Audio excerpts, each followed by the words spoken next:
കൃപ നിറഞ്ഞ മറിയമേ, നിനക്ക് സമാധാനം. നമ്മുടെ കർത്താവ് നിന്നോടുകൂടെ. നീ സ്ത്രീകളിൽ അനുഗ്രഹിക്കപ്പെട്ടവളാകുന്നു. നിന്റെ ഉദരഫലമായ നമ്മുടെ കർത്താവ് ഈശോ മിശിഹാ വാഴ്ത്തപ്പെട്ടവനാകുന്നു. തമ്പുരാന്റെ അമ്മേ, പാപികളായ ഞങ്ങൾക്ക് വേണ്ടി എപ്പോഴും ഞങ്ങളുടെ മരണസമയത്തും തമ്പുരാനോട് അപേക്ഷിച്ചു കൊള്ളണമേ. പിതാവിനും പുത്രനും പരിശുദ്ധ റൂഹായിക്കും സ്തുതി. പറഞ്ഞേ ഹല്ലേലൂയ. ജോബിന്റെ പുസ്തകം 12-ാമത്തെ അധ്യായം. ജോബിന്റെ പുസ്തകം 12-ാമത്തെ അധ്യായം 10 മുതലുള്ള തിരുവചനങ്ങൾ. ജോബിന്റെ പുസ്തകം 12-ാമത്തെ അധ്യായം 10 മുതലുള്ള തിരുവചനങ്ങൾ. മനോഹരമായൊരു വചനമാണ്. ജോബിന്റെ പുസ്തകം 12-ാം അധ്യായം 10-ാമത്തെ തിരുവചനം വായിച്ചേ. മാനവരാശിയുടെ ജീവശ്വാസവും സകല ജീവജാലങ്ങളുടെയും പ്രാണനും അവിടുത്തെ കരങ്ങളിലാണ്. അതുകൂടി വായിച്ചേ. മാനവരാശിയുടെ ജീവശ്വാസവും സകല ജീവജാലങ്ങളുടെയും പ്രാണനും കർത്താവിൻ്റെ കരങ്ങളിലാണ്. ചേർന്ന് പറഞ്ഞേ ഹല്ലേലൂയ. യെശയ്യാ പ്രവചനം 30-ാമത്തെ അധ്യായം. അടുത്ത് യെശയ്യാ പ്രവചനം 30-ാമത്തെ അധ്യായം 15 മുതലുള്ള തിരുവചനങ്ങൾ. യെശയ്യാ പ്രവചനം 30-ാം അധ്യായം 15 മുതലുള്ള തിരുവചനം. എല്ലാവരും എടുത്തേ.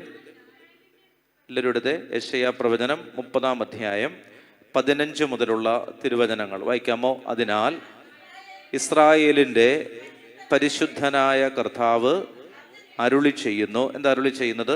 തിരിച്ചു വന്ന് സ്വസ്ഥമായിരുന്നാൽ നിങ്ങൾ രക്ഷപ്പെടും.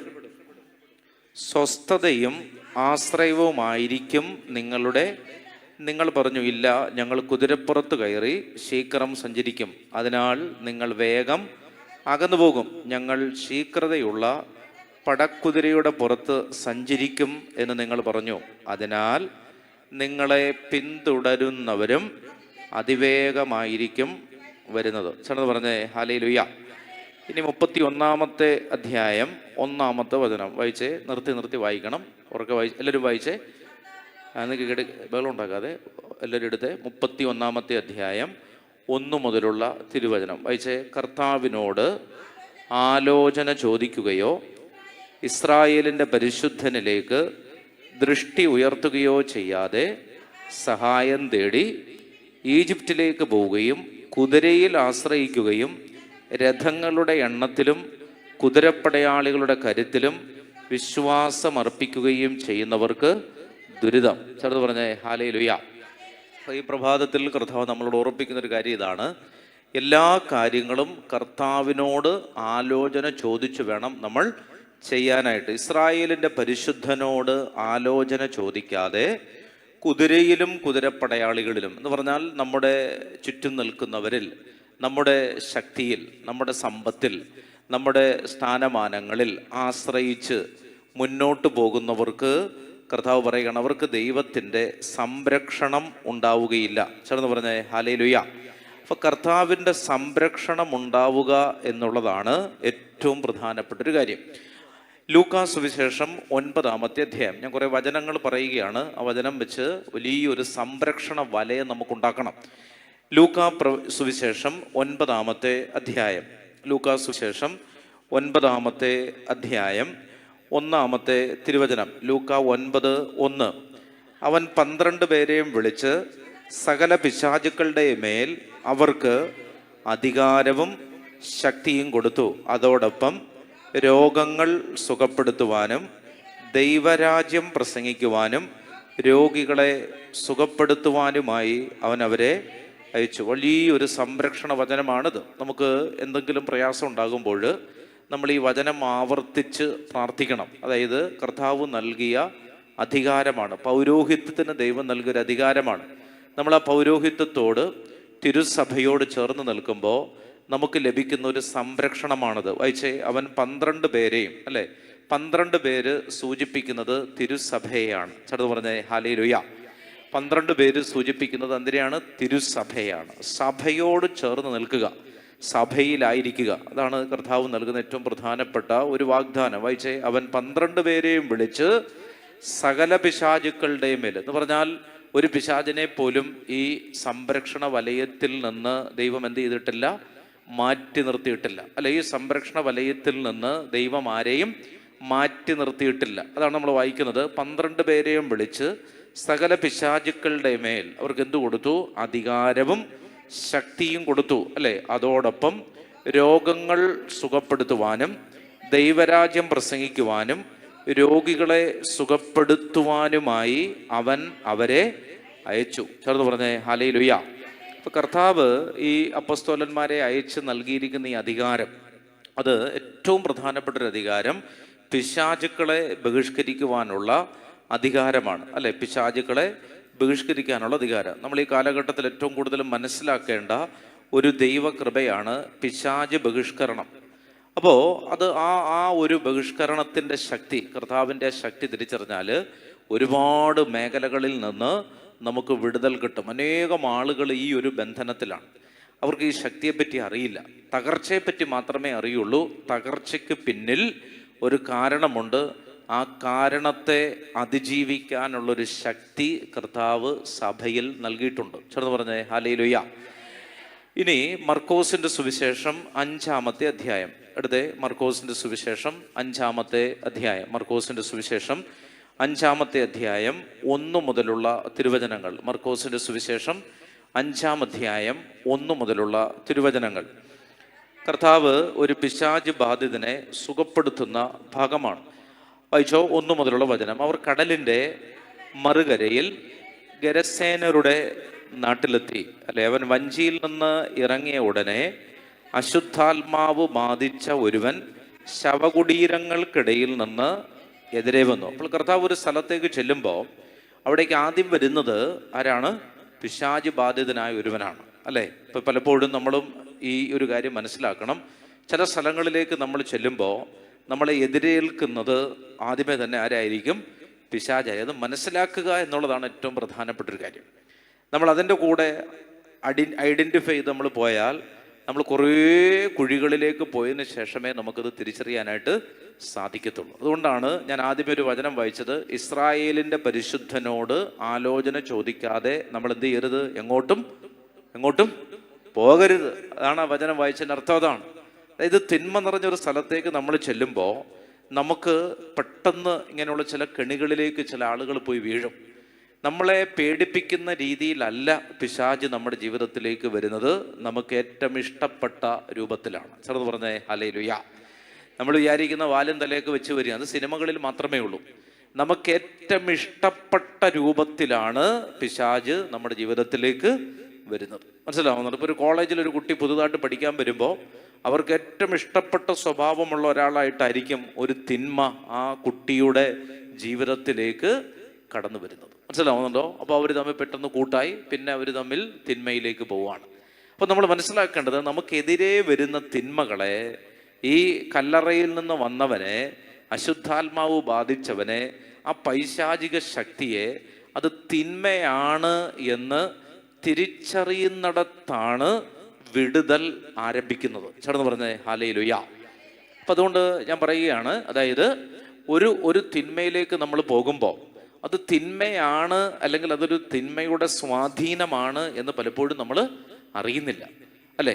അപ്പോൾ നമ്മളെ അവർക്ക് ശരിക്കും കേൾക്കുന്നുണ്ടാകാം, നമുക്ക് പൈസ തരുന്നുണ്ടാകാം, നമ്മുടെ കാര്യങ്ങളൊക്കെ അവർ ശ്രദ്ധിക്കുന്നുണ്ടാകാം, നമ്മൾ അയക്കുന്ന എല്ലാ മെസ്സേജിനും റിപ്ലൈ ചെയ്യുന്നുണ്ടാകാം. മനസ്സിലാവുന്നുണ്ടോ? നമ്മൾ 2.5 മണിക്കൂർ രാത്രി സംസാരിച്ചാലും കേൾക്കുന്ന ആളായിരിക്കും. വീട്ടിലുള്ള ഒരാൾ നമ്മളെ സ്നേഹിക്കുന്നതിനേക്കാൾ കൂടുതൽ സ്നേഹിക്കുന്നത് പോലെയൊക്കെ നമുക്ക് തോന്നും.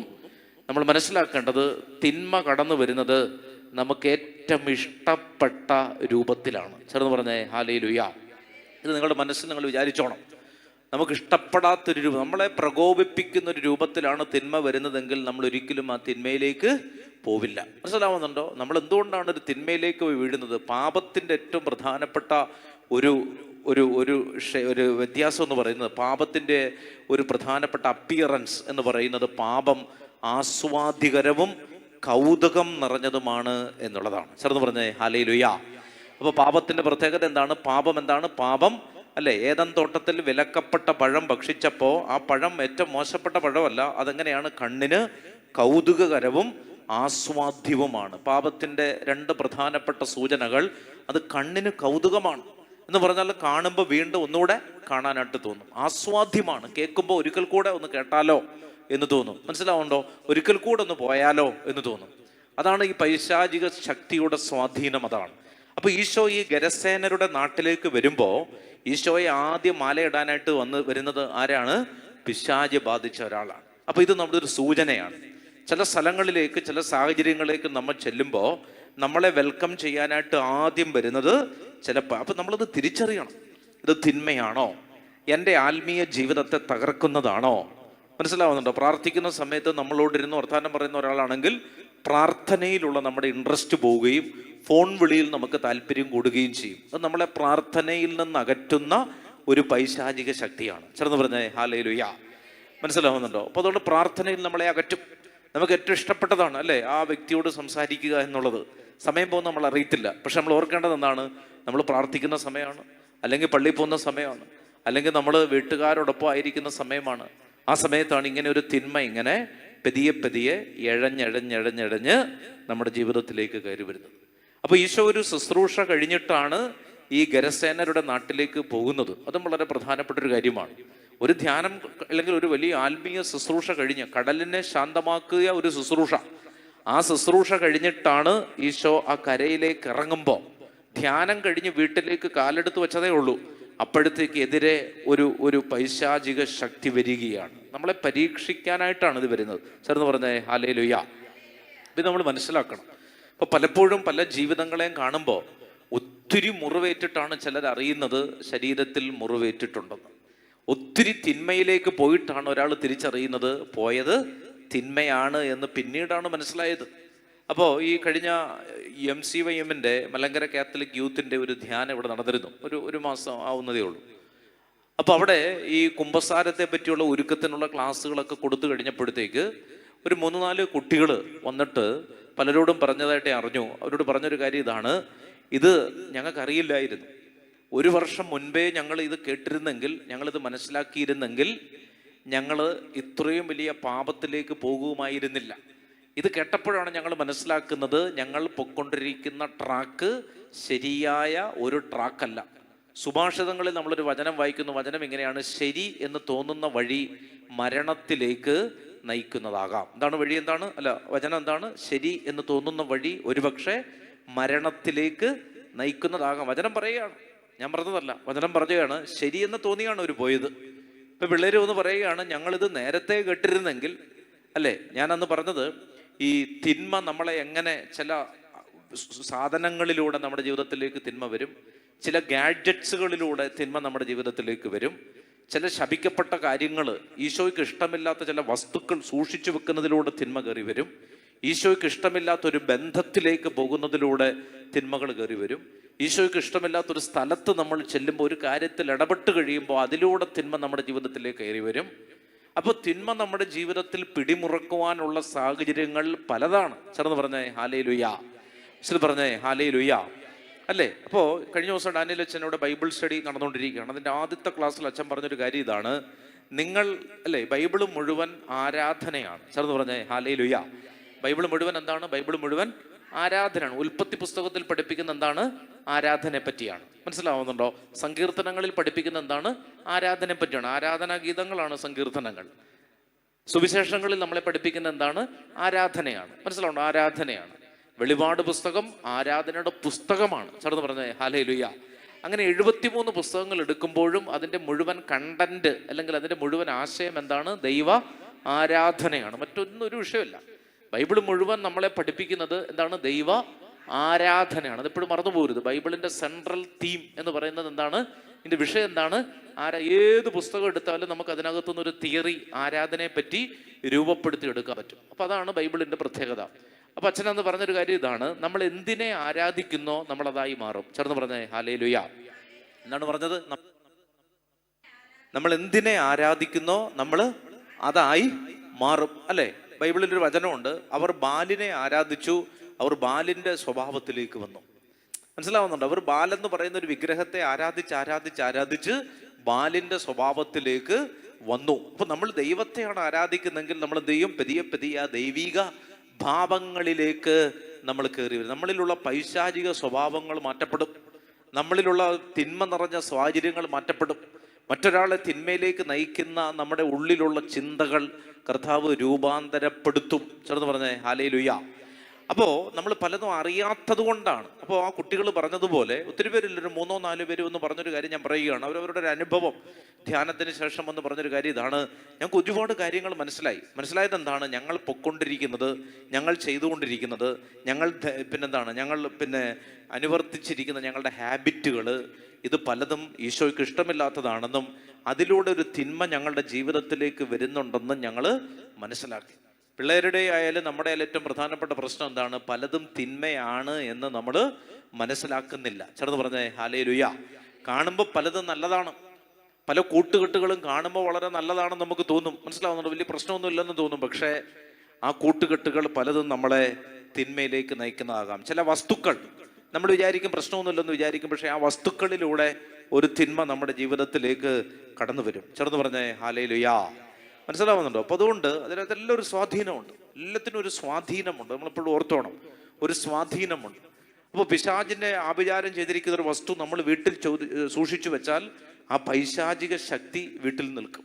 നമ്മളൊരു പെർഫ്യൂം വാങ്ങിച്ച്, ഒരു എയർ ഫ്രഷ്നർ വാങ്ങിച്ച് വീട്ടിൽ വെച്ചാൽ ആ എയർ ഫ്രഷ്നകത്തിരിക്കുന്ന ആ രാസവസ്തുവിൻ്റെ മണമാണ് എന്ത് ചെയ്യുന്നത്? മുറി മുഴുവൻ വ്യാപിക്കുന്നത്. എന്ന് പറഞ്ഞതുപോലെയാണ്, തിന്മ നിറഞ്ഞ ഒരു വസ്തു വീട്ടിൽ സൂക്ഷിച്ചാൽ അതിൽ നിന്ന് പുറപ്പെട്ടു വരുന്ന ഫ്രാഗ്രൻസ് അത് തിന്മയുടെ അരൂപികളാണ്. ചേർന്ന് പറഞ്ഞേ ഹല്ലേലൂയ. അപ്പൊ ഇവിടെ ഈശോ ആ കടൽ തീരത്തിൽ നിന്ന് ചെന്നിറങ്ങുമ്പോൾ കടലിനെ ശാസിച്ചിട്ട് ചെന്നതാണ്, മനസ്സിലാവുന്നുണ്ട്? കടലിനോട് വരെ ശാസിച്ചിട്ട് ചെന്ന ആ യേശുവിൻ്റെ അടുത്തേക്ക് ആദ്യമായിട്ട് വരുന്നത് ആരാണ്? കല്ലറ പൊട്ടിച്ച് ഒരു പിശാച് വരികയാണ്. ചേർന്ന് പറഞ്ഞേ ഹല്ലേലൂയ അല്ലേ? അടുത്ത 2-ാമത്തെ വചനം വായിച്ചേ. അവൻ വഞ്ചിയിൽ നിന്ന് ഇറങ്ങിയ ഉടനെ. ആ വാക്ക് പ്രധാനപ്പെട്ടതാണ്. വഞ്ചിയിൽ നിന്ന് ഇറങ്ങിയ ഉടനെ, അതായത് ഒരു ആത്മീയ ശുശ്രൂഷ കഴിഞ്ഞിട്ട് വന്നിറങ്ങിയ ഉടനെ. മനസ്സിലാവുന്നുണ്ടോ? അപ്പൊ അത് പ്രത്യേകം ശ്രദ്ധിക്കുക. നമ്മളൊരു പരിശുദ്ധ കുർബാനയ്ക്ക് പോയിട്ട് വരുമ്പോൾ, അല്ലെങ്കിൽ ഒരു ധ്യാനത്തിന് പോയിട്ട് വരുമ്പോൾ, ഒരു ആത്മീയ കാര്യം ചെയ്തു വരുമ്പോഴാണ് നമുക്ക് ഏറ്റവും കൂടുതൽ തിന്മ ചെയ്യാനുള്ള ഒരു സ്വാധീനം, ഒരു പ്രലോഭനം നമ്മുടെ ജീവിതത്തിൽ ഉണ്ടാകുന്നത്. ചേർന്ന് പറഞ്ഞേ ഹല്ലേലൂയ. അപ്പൊ വായിച്ചേ. അവൻ വഞ്ചിയിൽ നിന്ന് ഇറങ്ങിയ ഉടനെ അശുദ്ധാത്മാവ് ബാധിച്ച ഒരുവൻ ശവകുടീരങ്ങൾക്കിടയിൽ നിന്ന് എതിരെ വന്നു. ഈ പിശാച് എവിടെ നിന്നാണ് വരുന്നത്? ശവകുടീരങ്ങൾക്കിടയിൽ നിന്നാണ്. അവൻ വസിക്കുന്ന സ്ഥലം ഏതാണ്? ശവക്കോട്ടയാണ്. അപ്പൊ അവന്റെ സ്വഭാവവും അതിനനുസരിച്ചാണ്. നീ എവിടെ വസിക്കുന്നു, നിന്റെ സറൗണ്ടിങ്സും നിന്റെ സ്വഭാവവും തമ്മിൽ ഒരു ബന്ധമുണ്ട്. ചേർന്ന് പറഞ്ഞേ ഹല്ലേലൂയ. എപ്പോഴും മനസ്സിലാക്കിക്കോണം, നമ്മൾ എവിടെ ആയിരിക്കും, നമ്മൾ എവിടെയാണ് കമ്പനി കൂടുന്നത്, ആരോടാണ് കമ്പനി കൂടുന്നത്, ഏത് സാഹചര്യത്തിലാണ് നമ്മൾ ഏറ്റവും കൂടുതൽ ആയിരിക്കുന്നത്, അതും നമ്മുടെ സ്വഭാവവും തമ്മിൽ ഒരു വലിയ ബന്ധമുണ്ട്. ചേർന്ന് പറഞ്ഞേ ഹല്ലേലൂയ. അപ്പൊ അതും നമ്മുടെ സ്വഭാവവും തമ്മിൽ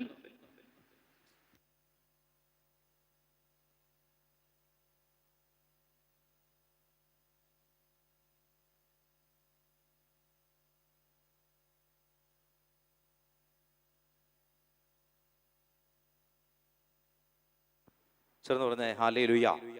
അപ്പോൾ അതും നമ്മുടെ സ്വഭാവവും തമ്മിൽ, നമ്മൾ ആയിരിക്കുന്ന ഇടവും നമ്മുടെ സ്വഭാവവും തമ്മിലൊരു ബന്ധമുണ്ട്. അപ്പോൾ പിശാച് ബാധിച്ചവൻ താമസിച്ചിരുന്ന സ്ഥലം ഏതാണ്?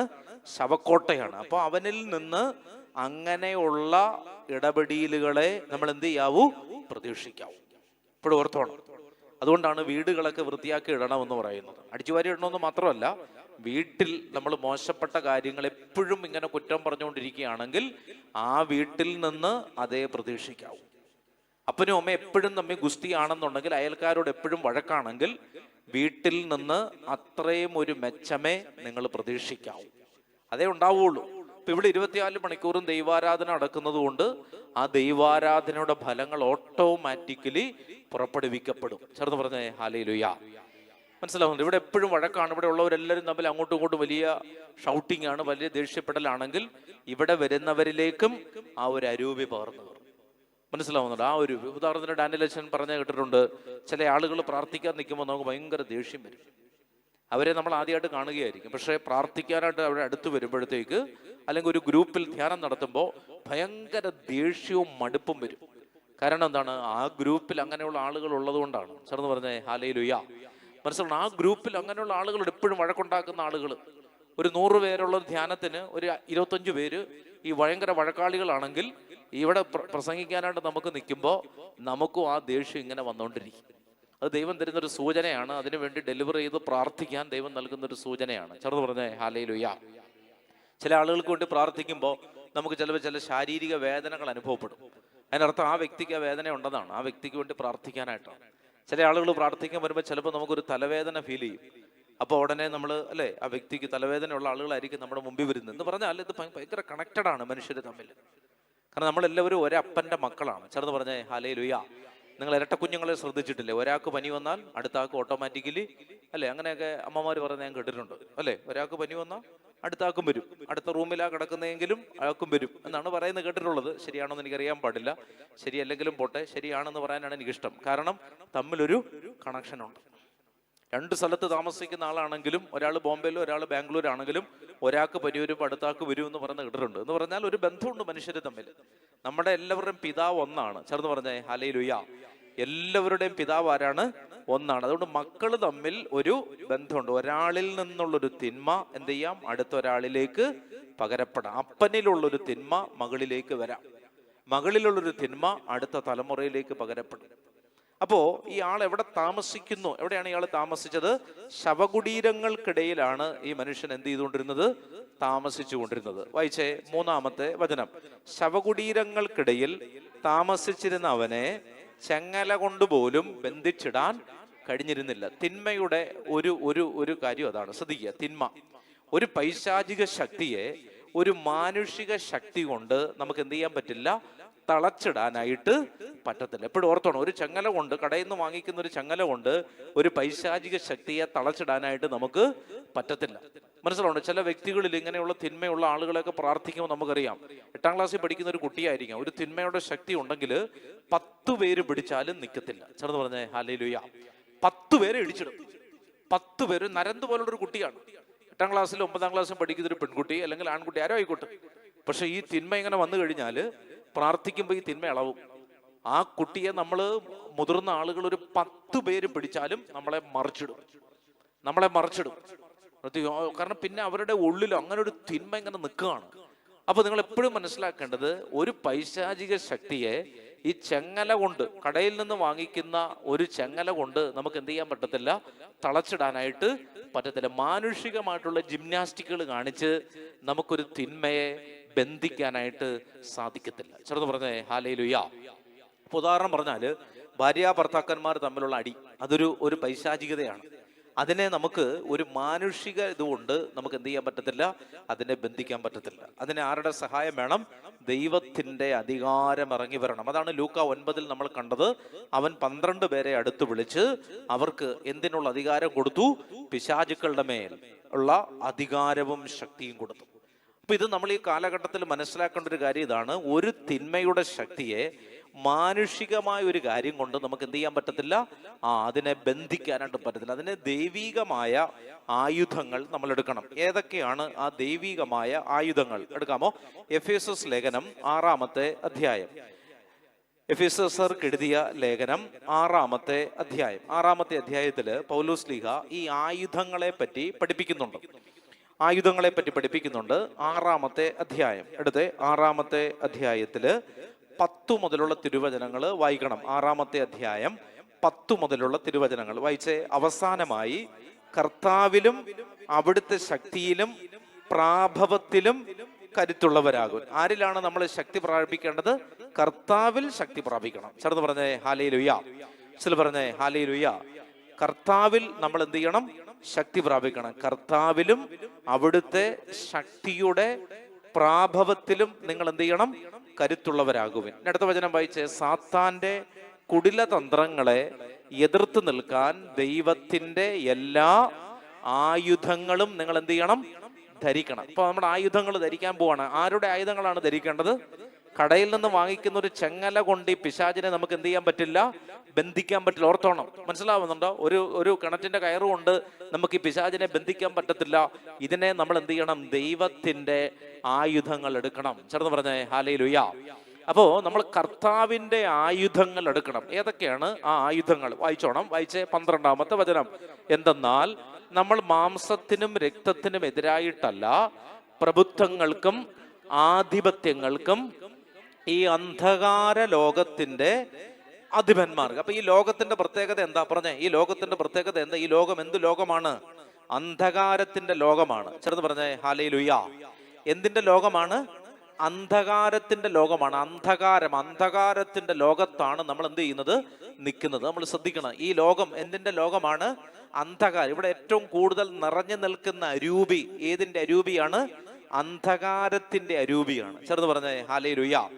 അപ്പൊ ഒരിക്കൽ കൂടി വായിച്ചേ. നമ്മൾ പ്രഭുത്വങ്ങൾക്കും ആധിപത്യങ്ങൾക്കും ഈ അന്ധകാര ലോകത്തിന്റെ അധിപന്മാർക്കും. അപ്പൊ ഈ ലോകത്തിന് ആരുണ്ട്? ഒരു അധിപനുണ്ട്. മനസ്സിലാവുന്നുണ്ട്? ഒരു അധിപനുണ്ട്. ഈ അന്ധകാര ലോകത്തിനൊരു അധിപനുണ്ട്. അതാരാണ്? അത് ദൈവമാണോ? അല്ല, അത് പിശാചാണ്. അതുകൊണ്ടാണ് ഈശോയെ പിശാച് പരീക്ഷിക്കുന്ന സമയത്ത് അല്ലെ ഈശോയോട് പറയുന്നുണ്ട്, നീ എന്നെ കുമ്പിട്ട് ആരാധിക്കുക, ഈ കാണുന്നത് മുഴുവൻ ഞാൻ നിനക്ക് തരാം. അല്ലേ? ഇവിടെ ഒരു പ്രശ്നമുണ്ട്. എന്താ പ്രശ്നം? എന്താണ്? ഈശോയോട് പറയുകയാണ്, നീ എന്നെ കുമ്പിട്ട് ആരാധിക്കുക, ഈ കാണുന്നത് മുഴുവൻ ഞാൻ നിനക്ക് തരാം. അപ്പൊ ഈ കാണുന്നത് മുഴുവൻ ഇപ്പോൾ ആരുടേതായി? ആരുടേതായി മാറി? പിശാചി. ഇത് ആരുടേതായിരുന്നു? ഉൽപ്പത്തിയിൽ ഇത് ആരുടേതായിരുന്നു? ദൈവത്തിൻ്റെതായിരുന്നു. ഇപ്പൊ പിശാചി വന്നിട്ട് പറയുകയാണ്, ഇപ്പോ അധികാരം അല്ലെ, പ്രമാണം മാറ്റി എഴുതപ്പെട്ടിട്ടുണ്ട്, നീ എന്നെ കുമ്പിട്ട് ആരാധിച്ചാൽ ഞാനത് നിനക്ക് തിരിച്ച് എഴുതിത്തരാം എന്ന് പറഞ്ഞാൽ ഈ ലോകത്തിന്റെ ആധിപത്യം ഇപ്പോൾ തിന്മ ചെയ്ത് ഇത് ആരുടെ കയ്യിലായിട്ട് മാറി? പിശാചിന്റെ കയ്യിലായിട്ട് മാറി. അതാണ് എന്റെ പ്രശ്നം. ചേർന്ന് പറഞ്ഞേ ഹല്ലേലൂയ. അപ്പൊ നമ്മൾ ആയിരിക്കുന്ന ഇടങ്ങളെ പറ്റി നമ്മൾ പരിശോധിക്കണം. ആ പ്രമാണങ്ങൾ എടുത്ത് പരിശോധിക്കണം. എന്താണ് പ്രമാണം എന്ന് ഉദ്ദേശിച്ച്? എന്താണ് ഇത് നമ്മൾ ചിന്തിച്ചു നോക്കണം. അതായത് ഇത് ആരുടെ കയ്യിലാണ്? ഇത് കർത്താവിന്റെ കയ്യിലാണോ? ഇത് ആരുടെ കയ്യിലാണ്? നമ്മുടെ അധികാര പത്രം ആരുടെ കയ്യിലാണ്? നമ്മുടെ അതോറിറ്റി ആരിലാണ് എന്ന് എപ്പോഴും നമ്മൾ പരിശോധിച്ചോണം. ചേർന്ന് പറഞ്ഞേ ഹല്ലേലൂയ. ആരിലാണ് നമ്മുടെ നമ്മളെ കൺട്രോൾ ചെയ്യുന്നത് ആരാണ്? അല്ലെ? അതാണ് ആദ്യം നമ്മൾ വായിച്ച വചനം. അതാണ് ഇസ്രായേലിന്റെ പരിശുദ്ധനോട് ആലോചന ചോദിക്കാതെ എങ്ങോട്ട് പോവാണ്? ഈജിപ്തിലേക്ക് പോവുകയും കുതിരയിലും കുതിരപ്പടയാളികളിലും ആശ്രയിക്കുകയും ചെയ്യുന്നവർക്ക് ദുരിതം. നമ്മൾ ആശ്രയിച്ചു കൊണ്ടിരിക്കുന്നത് ഈ ലോകത്തിലുള്ള ആളുകളിലാണ്. നമ്മൾ ആശ്രയിച്ചു കൊണ്ടിരിക്കുന്നത് ഈ ലോകത്തിന്റെ തിന്മകളിലാണ്. ഈ ലോകത്തിന്റെ ആഭിചാരങ്ങളിലും മന്ത്രവാദങ്ങളിലുമാണ് നമ്മൾ എന്ത് ചെയ്യുന്നത്? ആശ്രയിച്ചു കൊണ്ടിരിക്കുന്നത്. അപ്പൊ കർത്താവ് പറയുകയാണ്, നിങ്ങൾ ഈ അന്ധകാര ലോകത്തിന്റെ, വായിച്ചേ എഫേസ്യസ് 6:12, ഈ അന്ധകാര ലോകത്തിന്റെ അധിപന്മാർക്കും, വായിച്ചോ, സ്വർഗീയ ഇടങ്ങളിൽ വർത്തിക്കുന്ന തിന്മയുടെ ദുരാത്മാക്കൾക്കുമെതിരായിട്ടാണ് പടവെട്ടുന്നത്. അടുത്ത വചനം വായിച്ചേ. അതിനാൽ നിങ്ങൾ ദൈവത്തിന്റെ എല്ലാ ആയുധങ്ങളും ധരിക്കുവിൻ. അല്ല, ദൈവത്തിന്റെ എല്ലാ ആയുധങ്ങളും നിങ്ങൾ എന്ത് ചെയ്യണം? ധരിക്കണം. ചേർന്ന് പറഞ്ഞേ ഹല്ലേലൂയ. അപ്പൊ എന്തൊക്കെയാണ് ആ ആയുധങ്ങൾ? വായിച്ചോ. തിന്മയുടെ ദിനത്തിൽ ചെറുത്തു നിൽക്കാനും എല്ലാ കർത്തവ്യങ്ങളും നിറവേറ്റിക്കൊണ്ട് പിടിച്ചു നിൽക്കാനും അങ്ങനെ നിങ്ങൾക്ക് സാധിക്കും. ഒരിക്കലൂടെ വായിച്ചേ. അതിനാൽ ദൈവത്തിന്റെ എല്ലാ ആയുധങ്ങളും നിങ്ങൾ ധരിക്കണം. തിന്മയുടെ ദിനത്തിൽ എന്ത് ചെയ്യണം?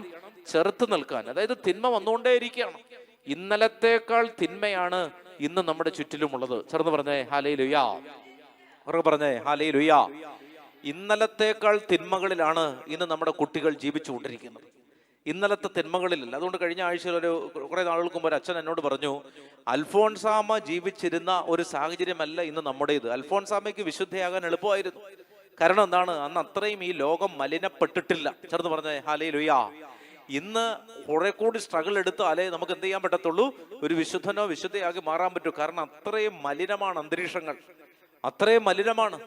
അപ്പോ അതിനേക്കാൾ ഓരോ ദിവസം കഴിയുന്തോറും ഈ ലോകം എങ്ങനെ മലിനപ്പെട്ടു പോവുകയാണ്. അത് കർത്താവ് കൃത്യം പ്രവചിച്ചിട്ടുണ്ട്. വചനം പറയുകയാണ്, തിന്മയുടെ ദിനത്തിൽ ചെറുത്തു നിൽക്കുവാനും എല്ലാ കർത്തവ്യങ്ങളും നിറവേറ്റിക്കൊണ്ട് പിടിച്ചു നിൽക്കുവാനും നിങ്ങൾക്ക് സാധിക്കും. നിങ്ങൾ വീണുപോവില്ല. നിങ്ങൾ വീണുപോവില്ല. ഒരു ചങ്ങല കൊണ്ട് ഇതിനെ ബന്ധിക്കാമെന്ന് വിചാരിക്കരുത്. ഏതെങ്കിലും മാനുഷികമായിട്ടുള്ള ഏതെങ്കിലും കാരണങ്ങൾ കൊണ്ട് ഇതിനെ ബന്ധിച്ചിടാമെന്നും ഈ തിന്മയെ അകറ്റിക്കളയാമെന്നും നമ്മൾ തെറ്റിദ്ധരിക്കരുത്. ദൈവത്തിന്റെ ആയുധങ്ങൾ ധരിക്കാതെ ഈ തിന്മ നമ്മുടെ ജീവിതത്തിൽ നിന്ന് വിട്ടുമാറുകയില്ല. ചേർന്ന് പറഞ്ഞേ ഹല്ലേലൂയ. അല്ലേ? വായിച്ചേ 14 മുതലുള്ള വചനം. അതിനാൽ എന്തൊക്കെയാണ് ഈ ആയുധങ്ങൾ? വായിക്കാമോ? സത്യം കൊണ്ട് അരമുറുക്കി. ഒന്നാമത്തെ കാര്യം സത്യസന്ധതയാണ്. സത്യസന്ധത ഇല്ലാത്തിടത്ത് ദൈവത്തിന് പ്രവർത്തിക്കാൻ പറ്റുകയില്ല. ചേർന്ന് പറഞ്ഞേ ഹല്ലേലൂയ. മനസ്സിലാവുന്നുണ്ട്? അതുകൊണ്ട് സത്യസന്ധരായിരിക്കുക എന്നുള്ളതാണ് ഏറ്റവും പ്രധാനം. ഏദൻ തോട്ടത്തിലെ ഏറ്റവും പ്രധാനപ്പെട്ട ഒരു പാപം ഏതായിരുന്നു എന്നറിയാമോ? സത്യസന്ധതയില്ലായ്മയായിരുന്നു. പാപം ചെയ്തത് ഒന്നാമത്തെ ഘട്ടം. അതിനുശേഷം കർത്താവ് വന്ന് ഈ കാര്യങ്ങൾ ചോദിക്കുന്നുണ്ട്, അല്ലേ, നീ ഈ പഴം പറിച്ചു തിന്നോ എന്ന് ചോദിക്കുമ്പോ ആദം പറിച്ചു കഴിച്ചു എന്ന് സത്യസന്ധമായിട്ട് പറഞ്ഞിരുന്നെങ്കിൽ മനുഷ്യരാശിയുടെ ചരിത്രം മറ്റൊന്നാകുമായിരുന്നു. ആദം പറഞ്ഞത് എന്താണ്? ഹൗവ എനിക്ക് തന്നു. ഹൗവ പറഞ്ഞു പാമ്പ് എനിക്ക് തന്നു. മനസ്സിലാവുന്നുണ്ട്? അവർ ഓരോരുത്തരിലേക്ക് ഇത് ആരോപിച്ചു. അത് സത്യവിരുദ്ധമാണ്. നീ കഴിച്ചോന്നേ ചോദിച്ചോളൂ. നീ കഴിച്ചെങ്കിൽ നീ കഴിച്ചെന്ന് തിന്നരുത്. ക്വസ്റ്റ്യനകത്ത് തന്നെ ഉത്തരവുണ്ട്. തിന്നരുതെന്ന് ഞാൻ പറഞ്ഞ വൃക്ഷത്തിന്റെ പഴം നീ ഭക്ഷിച്ചോ? ഉത്തരം എന്താണ്? തിന്നരുതെന്ന് പറഞ്ഞ വൃക്ഷത്തിന്റെ പഴം ഞാൻ ഭക്ഷിച്ചു. സത്യസന്ധത വെടിഞ്ഞു. അപ്പൊ ഇവിടെ വചനം പറയുകയാണ്, വായിച്ചേ, അതിനാൽ നിങ്ങൾ സത്യം കൊണ്ട് അരമുറുക്കി. അപ്പോ ഒന്നാമത്തെ ആയുധം ഏതാണ്? സത്യമാണ്. ചേർന്ന് പറഞ്ഞേ ഹല്ലേലൂയ. അപ്പൊ എണ്ണിക്കോണം, ഒന്നാമത്തെ ആയുധം എന്താണ്?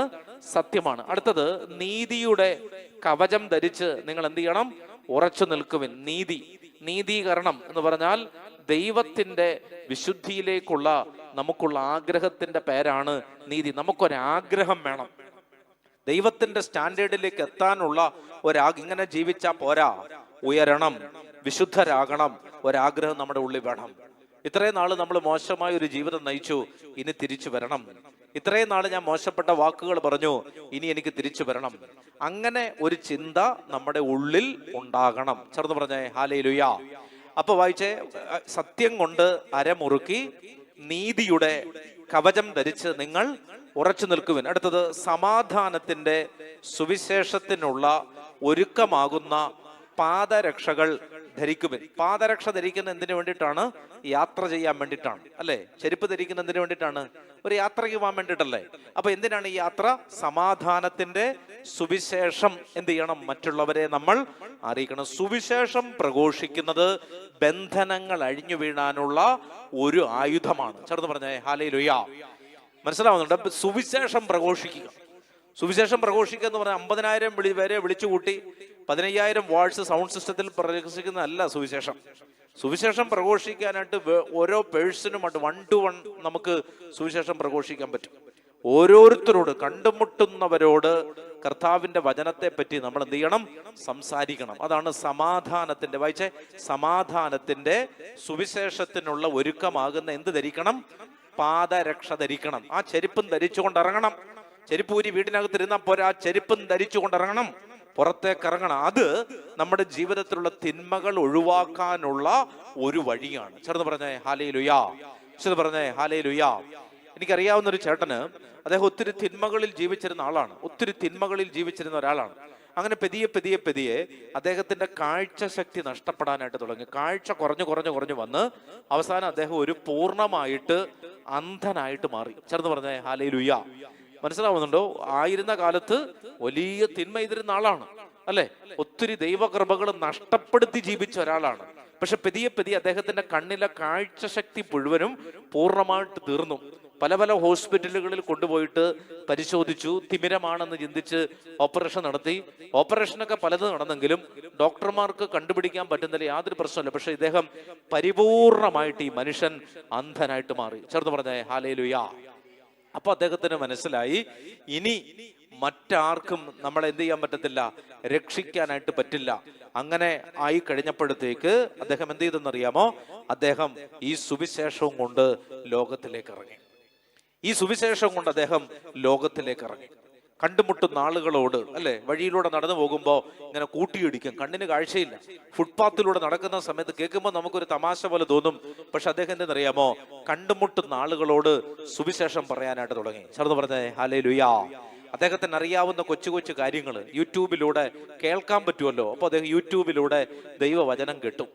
അങ്ങനെ കേട്ട് ഇന്ന് തെരുവുകളിൽ സുവിശേഷം പ്രഘോഷിക്കുന്ന ഒരു തെരുവ് ശുശ്രൂഷകനായിട്ട് കർത്താവ് ഇയാളെ ഉയർത്തി. ചേർന്ന് പറഞ്ഞേ ഹല്ലേലൂയ. മനസ്സിലാവുണ്ട്? അയാളുടെ ബന്ധനത്തെ മാറ്റിയത് അങ്ങനെയാണ്. അപ്പൊ അദ്ദേഹം, ആ ശുശ്രൂഷകൻ എന്നോട് പറഞ്ഞൊരു കാര്യം ഇതാണ്, വെച്ചാ കണ്ണിന് കാഴ്ച പോയപ്പോഴാണ് ഞാൻ മനസ്സിലായത്, ഞാൻ ആരുമല്ല. ഒരു കാലത്ത് അഹങ്കരിച്ചിരുന്നവനാണ് ഞാൻ. എനിക്കെല്ലാം ഉണ്ടെന്ന് പറഞ്ഞ് ഈ ലോകത്തിന് എന്നെ കീഴ്പ്പെടുത്താൻ പറ്റില്ലെന്ന് പറഞ്ഞ് ഞാൻ മതിമറന്ന് ജീവിച്ച ഒരാളാണ്. ഞാൻ പള്ളിയുടെ മുമ്പിലൂടെ മദ്യപിച്ച് നടന്നിട്ടുണ്ട്. ഞായറാഴ്ചകളിൽ പള്ളി പോകാതെ ദൈവത്തെ പരിഹസിച്ച് ദൈവമൊക്കെ ഉണ്ടോ എന്നൊക്കെ ചോദിച്ച് കളിയാക്കിയിട്ടുണ്ട്. കരിസ്മാറ്റിക് ശുശ്രൂഷകളെ ഞാൻ പരിഹസിച്ചിട്ടുണ്ട്. എനിക്കിത് മനസ്സിലായിട്ടില്ല. എന്നോട് കുമ്പസാരിക്കാൻ പലരും പറഞ്ഞപ്പോൾ ഞാൻ അതിനെയൊക്കെ പുച്ഛിച്ച് തള്ളിയിട്ടുണ്ട്. പക്ഷേ എൻ്റെ ശരീരത്തിൽ ദൈവം തൊട്ടപ്പോൾ പല മനുഷ്യരെയും ദൈവം മാനസാന്തരപ്പെടുത്തുന്നത് ശരീരത്തിൽ പീഡ നൽകിക്കൊണ്ടാണ്. ചേർന്ന് പറഞ്ഞേ ഹല്ലേലൂയ. ഏത് പ്രാർത്ഥിക്കാത്തവനും പ്രാർത്ഥിക്കും. മനസ്സിലുണ്ടോ? ക്യാൻസർ വരുമ്പോൾ പ്രാർത്ഥിക്കാത്തവൻ പ്രാർത്ഥിക്കും. കണ്ണിന്റെ കാഴ്ച പോകുമ്പോൾ പ്രാർത്ഥിക്കാത്തവൻ പ്രാർത്ഥിക്കും. അത് ദൈവം നൽകുന്ന ശിക്ഷയല്ല, തിരിച്ചു വരാനായിട്ട് ഒരു വണ്ടി കർത്താവ് അയക്കുന്നതാണ്. ചേർന്ന് പറഞ്ഞേ ഹല്ലേലൂയ. അത് നിന്റെ ജീവിതത്തിന്റെ ലാസ്റ്റ് വണ്ടിയാണ്. ഇനി അങ്ങനെ ഒരു വണ്ടി വരില്ല എന്ന് എബ്രായ ലേഖനത്തിൽ നമ്മൾ വായിക്കും. ഇനി ഒരു ബലി അവശേഷിക്കുന്നില്ല നിന്നെ രക്ഷിക്കാൻ. ലാസ്റ്റ് വണ്ടിയാണ്. ഇനി ഈ വണ്ടി 10 മണിക്ക് പോയി കഴിഞ്ഞാൽ പിന്നെ ഒരു വണ്ടി വരുമെന്ന് വിചാരിക്കുന്നത്. അതിനകത്ത് പിടിച്ചു കയറിക്കോണം. മനസ്സിലുള്ള ഒരു രോഗം വരുമ്പോൾ പിടിച്ചു കയറിക്കോണം. കർത്താവിലേക്ക് തിരിച്ചു വരാനുള്ള ഒരു വഴിയാണത്. ചെറുന്ന് പറഞ്ഞേ ഹല്ലേലൂയ. അപ്പൊ കാഴ്ച പോയി കഴിഞ്ഞപ്പോ ഈ ചേട്ടൻ എന്ത് ചെയ്തെന്നറിയാമോ? അദ്ദേഹം എന്ത് ചെയ്തു? അദ്ദേഹത്തിന് മനസ്സിലായി, ഇനി ചൈതന്യ ഹോസ്പിറ്റലുകാർക്ക് എന്നെ രക്ഷിക്കാൻ പറ്റില്ല, ഒഫ്താൽമോളജിസ്റ്റിന് എന്നെ ശരിയാക്കാൻ പറ്റില്ല, ഏറ്റവും വില കൂടിയ കണ്ണാടി വെച്ചാൽ എന്റെ കാഴ്ച എനിക്ക് തിരിച്ചു കിട്ടില്ല, ആരുടെയെങ്കിലും സഹായം, ഒരു കൊച്ചു പയ്യന്റെയെങ്കിലും സഹായം ഇല്ലാതെ റോഡിലേക്ക് പോകാൻ എനിക്ക് പറ്റില്ലെന്ന് കണ്ടപ്പോ അദ്ദേഹം എന്ത് ചെയ്തു? ഈ ബൈബിൾ കയ്യിലെടുത്തു. ചേർന്ന് പറഞ്ഞേ ഹല്ലേലൂയ. അതാണ് വചനം പറയുന്നത്. ഇതൊരു ആയുധമാണ്. സമാധാന സുവിശേഷത്തിന്റെ പാദരക്ഷകൾ നീ ധരിക്കുവിൻ. ഈ യാത്ര ചെയ്യണം. മനസ്സിലുണ്ടോ? ഇറങ്ങി നടക്കണം. എന്തുകൊണ്ടാണ് നടക്കണം? വചനവും കൊണ്ട് നടക്കണം. അതിന് ശരീരത്തിന്റെ പരിമിതി ഒരു പ്രശ്നമല്ല. കർത്താവിനെ പറയുന്നതിന്, കർത്താവിനെ മറ്റുള്ളവർക്ക് കൊടുക്കുന്നതിന് പരിമിതികൾ ഒരു പരിധിയല്ല, ഒരു പരിമിതിയല്ല. പരിമിതികൾ ഒരു പരിമിതിയല്ല. ചേർന്ന് പറഞ്ഞേ ഹല്ലേലൂയ. അപ്പൊ ഈ ചേട്ടൻ ഇന്ന് പല തെരുവുകളിൽ, പ്രത്യേകിച്ച് ഈ ബീച്ചുകളിൽ, തീരദേശങ്ങളിലുള്ള ബീച്ചുകളിൽ പോയിട്ട് സുവിശേഷം പറയുന്ന ഒരാളാണ്. അപ്പൊ അയാൾ പറയണേ, എങ്ങോട്ട് തിരിഞ്ഞാലും ആളുകളാണ് ബീച്ചിൽ. അപ്പൊ കണ്ടുമുട്ടുന്നവരോടൊക്കെ പറയാണ്, യേശു ഏകരക്ഷകൻ, ആകാശത്തിന് കീഴെ ഭൂമിയിൽ മനുഷ്യരക്ഷയ്ക്ക് വേണ്ടി മറ്റൊരു നാമവും നൽകപ്പെട്ടിട്ടില്ല. ഏത് നാമം മാത്രമേ ഉള്ളൂ? കർത്താവായ യേശുവിന്റെ നാമം. അദ്ദേഹം ഈ ചെരുപ്പെടുത്ത് ധരിച്ചു. മനസ്സിലാവണം? അങ്ങനെ അദ്ദേഹം ചെയ്തു കൂട്ടിയ പാപങ്ങള്, ആ തിന്മകള്, ആ തിന്മയുടെ കയറ് പൊട്ടാൻ തുടങ്ങി. ചേർന്ന് പറഞ്ഞേ ഹല്ലേലൂയ. ഇന്ന് കർത്താവ് വലിയ ദർശനവരമൊക്കെ നൽകി ഈ ചേട്ടനെ അനുഗ്രഹിച്ചു. 66 വയസ്സുണ്ട്. മനസ്സിലാവണം? ഇന്ന് തെരുവുകളിൽ സുവിശേഷം പറഞ്ഞുകൊണ്ട് നടക്കുകയാണ്. കണ്ടുമുട്ടുന്നു. ഇന്ന് അദ്ദേഹത്തിന് പരാതികളില്ല. നേരത്തെ പരാതി ഉണ്ടായിരുന്നു. അല്ല, എനിക്ക് കാഴ്ച പോയത് എന്തുകൊണ്ടാണെന്ന് പരാതി ഉണ്ടായിരുന്നു. ആരും എന്നെ സഹായിക്കുന്നില്ലല്ലോ, മക്കൾ പോലും എന്നെ നോക്കുന്നില്ലല്ലോ എന്ന് പരാതി ഉണ്ടായിരുന്നു. ഇന്ന് പരാതിയൊന്നുമില്ല. പോയി തട്ടുന്ന ആളുകളോടൊക്കെ, കൊണ്ടുപോയി ഇടിക്കുന്ന ആളുകളോടൊക്കെ പോയി പറയുകയാണ്, സാരമില്ല, കർത്താവ് ഏകരക്ഷകനാണ്. അങ്ങനെ പറഞ്ഞ് ഇന്ന് 100 കണക്കിന് മനുഷ്യരോട് തെരുവുകളിൽ സുവിശേഷം പറയുന്ന ഒരാളായിട്ട് കർത്താവ് മാറ്റി. വചനം ഇതാണ്, എഫേസ്യർ 6:15, സമാധാനത്തിന്റെ സുവിശേഷത്തിനുള്ള ഒരുക്കമാകുന്ന പാദരക്ഷകൾ നമ്മൾ എന്ത് ചെയ്യണം? ധരിക്കണം. ചേർന്ന് പറഞ്ഞേ ഹല്ലേലൂയ. പറഞ്ഞേ ഹല്ലേലൂയ. അല്ലേ? പുറപ്പാട് പുസ്തകത്തിൽ മോശയോട് കർത്താവ് പറഞ്ഞു, നീ നിൽക്കുന്ന സ്ഥലം പരിശുദ്ധമാണ്, നിന്റെ ചെരുപ്പുകൾ നീ അഴിച്ചു മാറ്റുക. എഫേസോസ് ലേഖനത്തിൽ കർത്താവ് നമ്മളോട് പറയുന്നു, ഈ ചെരുപ്പ് നീ ധരിക്കുക. കാരണം ഈ ചെരുപ്പിനൊരു മാറ്റം വന്നിട്ടുണ്ട്. എന്താണ് വന്ന മാറ്റം? മോശ ലോകത്തിലൂടെ നടന്നൊരു ചെരുപ്പാണത്. ലോകത്തിൻ്റെതായ തിന്മകൾ, പാപങ്ങൾ, സ്വാധീനങ്ങൾ, പൈശാചിക തിന്മകളൊക്കെ ആ ചെരുപ്പിലുണ്ടായിരുന്നു. ലോകത്തിന്റെ മാലിന്യങ്ങൾ ഉണ്ടായിരുന്ന ഒരു ചെരുപ്പ് ഊരിക്കളയാൻ മോശയോട് പറഞ്ഞ ദൈവം പൗലോസിലൂടെ നമ്മളോട് പറയുകയാണ്, ഇനി ധരിക്കേണ്ടത് ലോകത്തിന്റെ മാലിന്യങ്ങൾ ഏറ്റ ചെരുപ്പല്ല, ഇനി നമ്മൾ ധരിക്കേണ്ടത് സുവിശേഷത്തിന്റെ ചെരുപ്പുകളാണ്. ചേർന്ന് പറഞ്ഞേ ഹല്ലേലൂയ. അപ്പൊ ആ സുവിശേഷം കൊണ്ട് എന്ത് ചെയ്യണം? മറ്റുള്ളവരോട് ഈ സുവിശേഷം പറഞ്ഞ് നമ്മൾ നടക്കുന്നത് ഈ ബന്ധനങ്ങൾ അഴിക്കാനുള്ള ഒരു പ്രധാനപ്പെട്ട വഴിയാണ്, ഒരു ആയുധമാണത്. ഇനി അടുത്ത വചനം വായിച്ചേ, 16-ാമത്തെ വചനം. സർവോപരി ദുഷ്ടന്റെ ജ്വലിക്കുന്ന കൂരമ്പുകളെ കെടുത്തുന്നതിന് നിങ്ങളെ ശക്തരാക്കുന്ന വിശ്വാസത്തിന്റെ പരിചയം എടുക്കും. വിശ്വാസം ഒരു ഷീൽഡാണ്. ചേർന്ന് പറഞ്ഞേ ഹല്ലേലൂയ. പിശാച് പല പല കല്ലുകൾ എടുത്ത് നമ്മളെ എറിയും.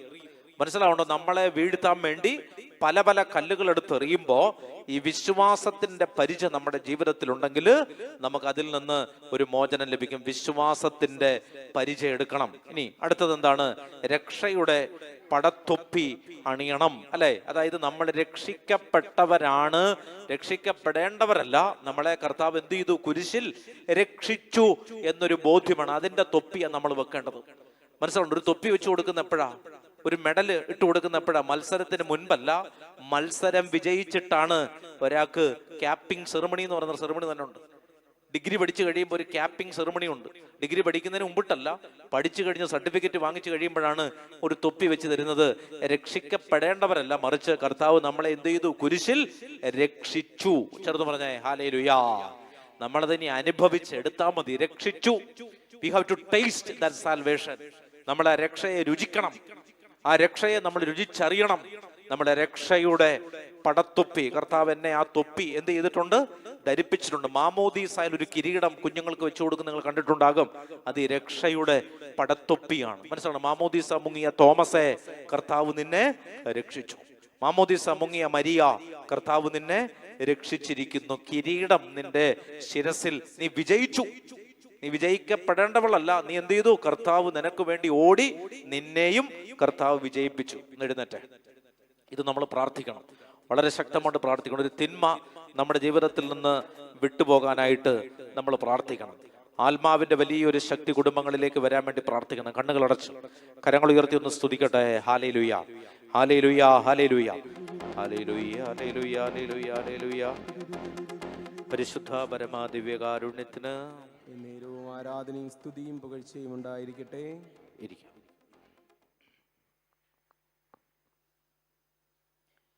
ചേർന്ന് പറഞ്ഞേ ഹല്ലേലൂയ. അപ്പൊ നമ്മൾ കണ്ടുകൊണ്ടിരുന്നത് കർത്താവ് ഗരസേനരുടെ നാട്ടിലേക്ക് എത്തുമ്പോൾ ഈശോയെ ആദ്യമായിട്ട് കാണാൻ വരുന്നത് ആരാണ്? പിശാച് ബാധിതരാണ്. അപ്പോൾ ഞാൻ പറഞ്ഞു, നമ്മൾ കണ്ടുമുട്ടുന്ന ഇടങ്ങളിൽ തിന്മകളെ തിരിച്ചറിയാനായിട്ട് നമുക്ക് സാധിക്കണം. മനസ്സിലാവണം. നമുക്ക് മാലയിടാൻ വരുന്നവരെല്ലാം നമ്മളെ നേടാൻ വരുന്നവരാണ് എന്ന് നമ്മൾ തെറ്റിദ്ധരിക്കരുത്. നമ്മളെ സ്വീകരിക്കുന്നവരെല്ലാം നമ്മളെ വളർത്താൻ വരുന്നവരാണ് എന്ന് നമ്മൾ ചിന്തിക്കരുത്. നമ്മളത് വെരിഫൈ ചെയ്യണം. അത് നമ്മൾ ചെയ്യേണ്ട ഒരു പ്രധാനപ്പെട്ട കാര്യം ഇതാണ്. നമ്മൾ കർത്താവിൻ്റെ ആയുധങ്ങൾ ധരിക്കണം. ചേർന്ന് പറഞ്ഞേ ഹല്ലേലൂയ. അപ്പൊ അതാണ് നമ്മൾ കണ്ടത്. എന്താണ്? എല്ലാ ആയുധങ്ങളും സത്യം കൊണ്ട് അരമുറുക്കി, നീതിയുടെ കവചം ധരിച്ച്, സമാധാന സുവിശേഷത്തിനുള്ള പാദരക്ഷകൾ ധരിച്ച്, ദുഷ്ടന്റെ ജ്വലിക്കുന്ന കൂരമ്പുകളെ കെടുത്തുന്നതിന് വിശ്വാസത്തിന്റെ പരിചയെടുത്ത്, രക്ഷയുടെ പടത്തൊപ്പി അണിഞ്ഞ്, ദൈവവചനമാകുന്ന ആത്മാവിന്റെ വാൾ നമ്മൾ എടുക്കണം. അപ്പോൾ വചനം കൊണ്ടും ആത്മീയ കൃപകൾ കൊണ്ടും മാത്രമേ നമുക്ക് തിന്മകളെ പുറത്താക്കാൻ സാധിക്കുകയുള്ളൂ. ചേർന്ന് പറഞ്ഞേ ഹല്ലേലൂയ. അല്ലെ, പോട്ടെ പിശാച് എന്ന് പറഞ്ഞാൽ പിശാച് നമ്മുടെ ജീവിതത്തിൽ നിന്ന് പോവില്ല. അതിന് ചില ആത്മീയ ആയുധങ്ങൾ നമ്മൾ ധരിക്കണം. അപ്പോ ഇനി നമ്മൾ മർക്കോസിന്റെ സുവിശേഷം 5-ാമത്തെ അധ്യായത്തിലേക്ക് വീണ്ടും വരികയാണ്. മർക്കോസിന്റെ സുവിശേഷം 5-ാം അധ്യായം 3 മുതലുള്ള തിരുവചനം. ശവകുടീരങ്ങൾക്കിടയിൽ താമസിച്ചിരുന്ന അവനെ ചെങ്ങല കൊണ്ടുപോലും ബന്ധിച്ചിടാൻ കഴിഞ്ഞിരുന്നില്ല. ഇനി പലപ്പോഴും അവനെ കാൽ വിലങ്ങുകളാലും ചെങ്ങലകളാലും ബന്ധിച്ചിരുന്നുവെങ്കിലും അവൻ ചെങ്ങലകൾ വലിച്ചു പൊട്ടിക്കുകയും കാൽ വിലങ്ങുകൾ തകർക്കുകയും ചെയ്തിരുന്നു. എന്ന് പറഞ്ഞാല് ഈ ലോകത്തിന്റെ ഒരു ആയുധം കൊണ്ടും നമുക്ക് എന്ത് ചെയ്യാൻ പറ്റത്തില്ല? പിശാചിനെ ഒതുക്കി നിർത്താനായിട്ട് സാധിക്കില്ല. എപ്പോഴും ഓർത്തോണം, ഒരു തിന്മയെ എതിർക്കുന്നതിന്, നമ്മുടെ ഉള്ളിലുള്ള ഒരു തിന്മ മാറുന്നതിന് നമ്മൾ മനസ്സുകൊണ്ട് വിചാരിച്ചാൽ ആ തിന്മ മാറ്റാൻ നമുക്ക് സാധിക്കില്ല. കർത്താവ് നമ്മുടെ ജീവിതത്തിൽ ഇടപെടണം. ചേർന്ന് പറഞ്ഞേ ഹല്ലേലൂയ. അപ്പൊ ദൈവം ഇടപെടാതെ നമുക്ക് എന്ത് ചെയ്യാൻ പറ്റത്തില്ല? ഒരു തിന്മ ഒഴിവാക്കാനായിട്ട് പറ്റത്തില്ല. നമ്മുടെ നാവിന്റെ അശുദ്ധി നമ്മൾ വിചാരിച്ചാൽ അത് മാറില്ല, അല്ലെ? വ്യഭിചാരാസക്തി നമ്മൾ വിചാരിച്ചാൽ മാറില്ല. മോഷണശീലം നമ്മൾ വിചാരിച്ചാൽ മാറില്ല. അസൂയ നമ്മൾ വിചാരിച്ചാൽ മാറില്ല. കോപം നമ്മൾ വിചാരിച്ചാൽ മാറില്ല.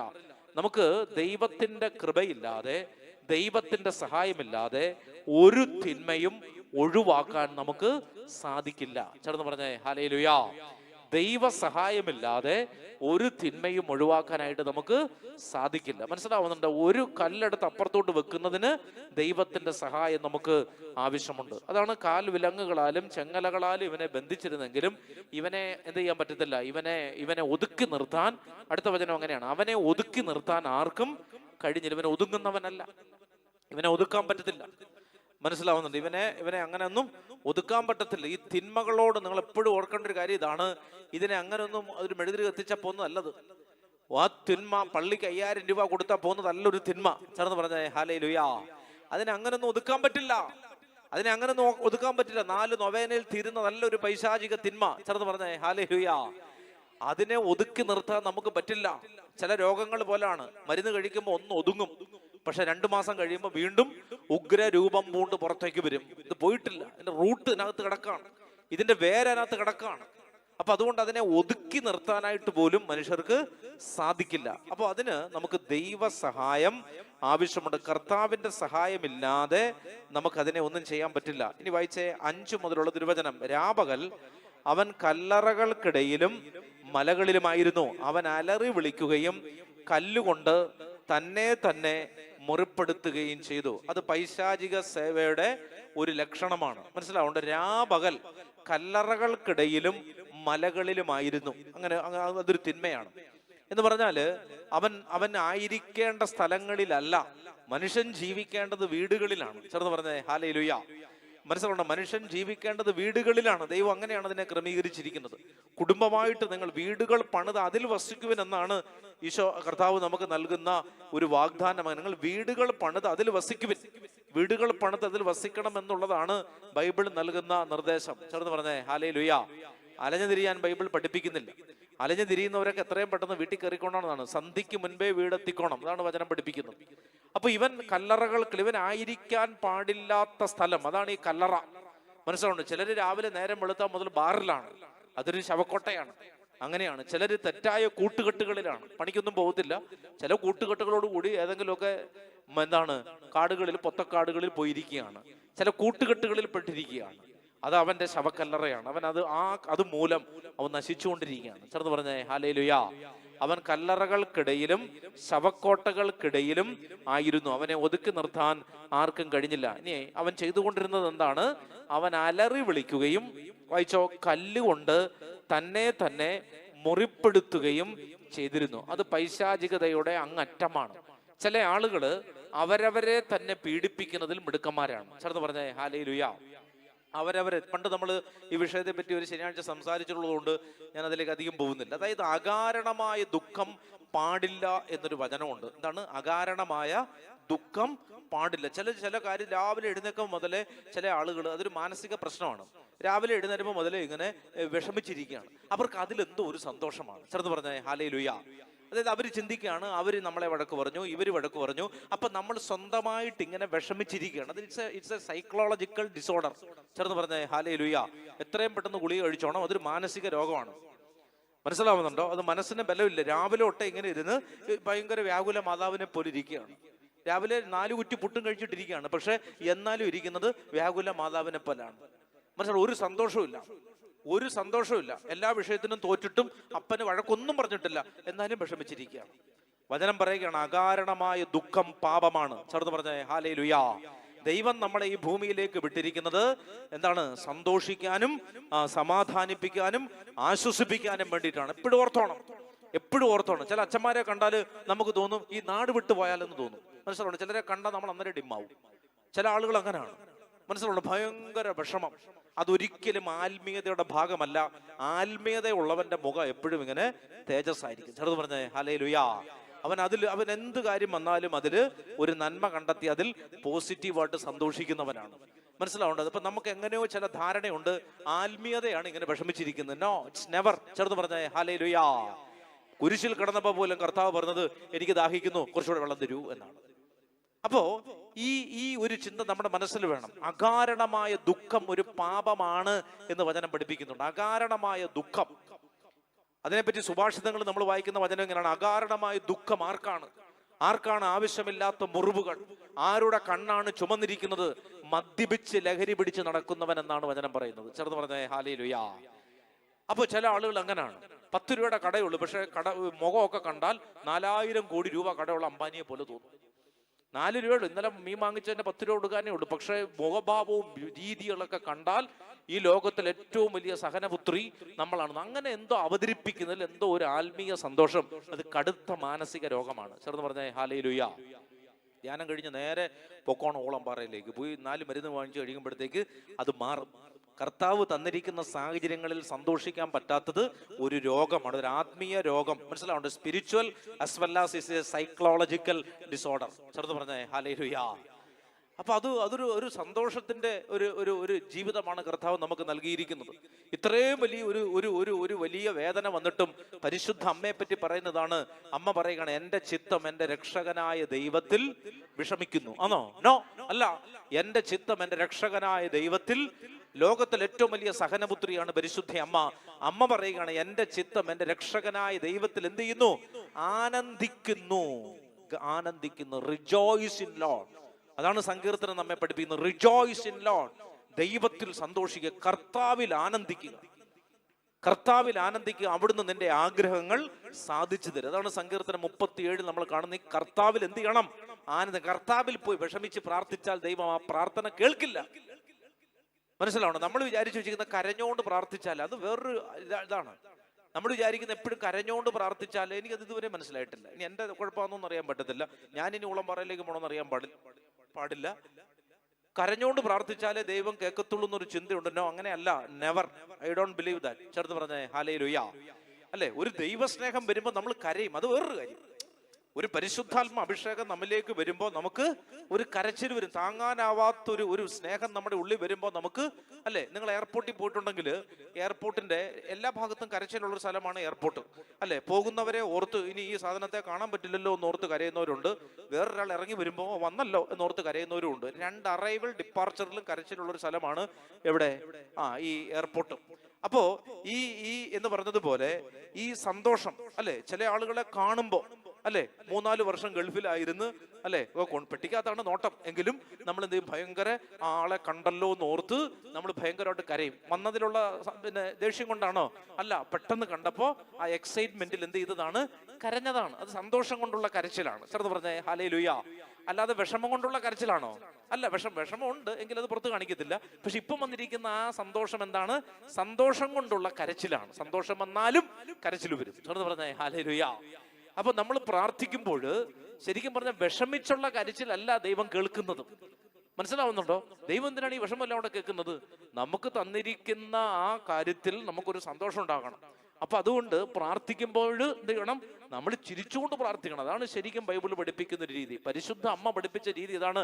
എന്റെ ചിത്തം എന്റെ രക്ഷകനായ ദൈവത്തിൽ ആനന്ദിക്കുന്നു എന്ന് പറഞ്ഞിട്ടാണ് താഴത്തെ മാഗ്നിഫിക്കാന്ത് എന്ന് പറയുന്ന ആ പ്രാർത്ഥന പരിശുദ്ധ അമ്മ പാടി പ്രാർത്ഥിക്കുകയാണ്. പാട്ട് പാടുന്നത് എപ്പോഴാണ്? സന്തോഷം വരുമ്പോഴാണ്. പാടി ആർത്ത് പ്രാർത്ഥിക്കുകയാണ്. ചേർന്ന് പറഞ്ഞേ ഹല്ലേലൂയ. പറഞ്ഞേ ഹല്ലേലൂയ. ബൈബിൾ മുഴുവൻ അങ്ങനാണ്. ബൈബിൾ മുഴുവൻ അങ്ങനാണ്.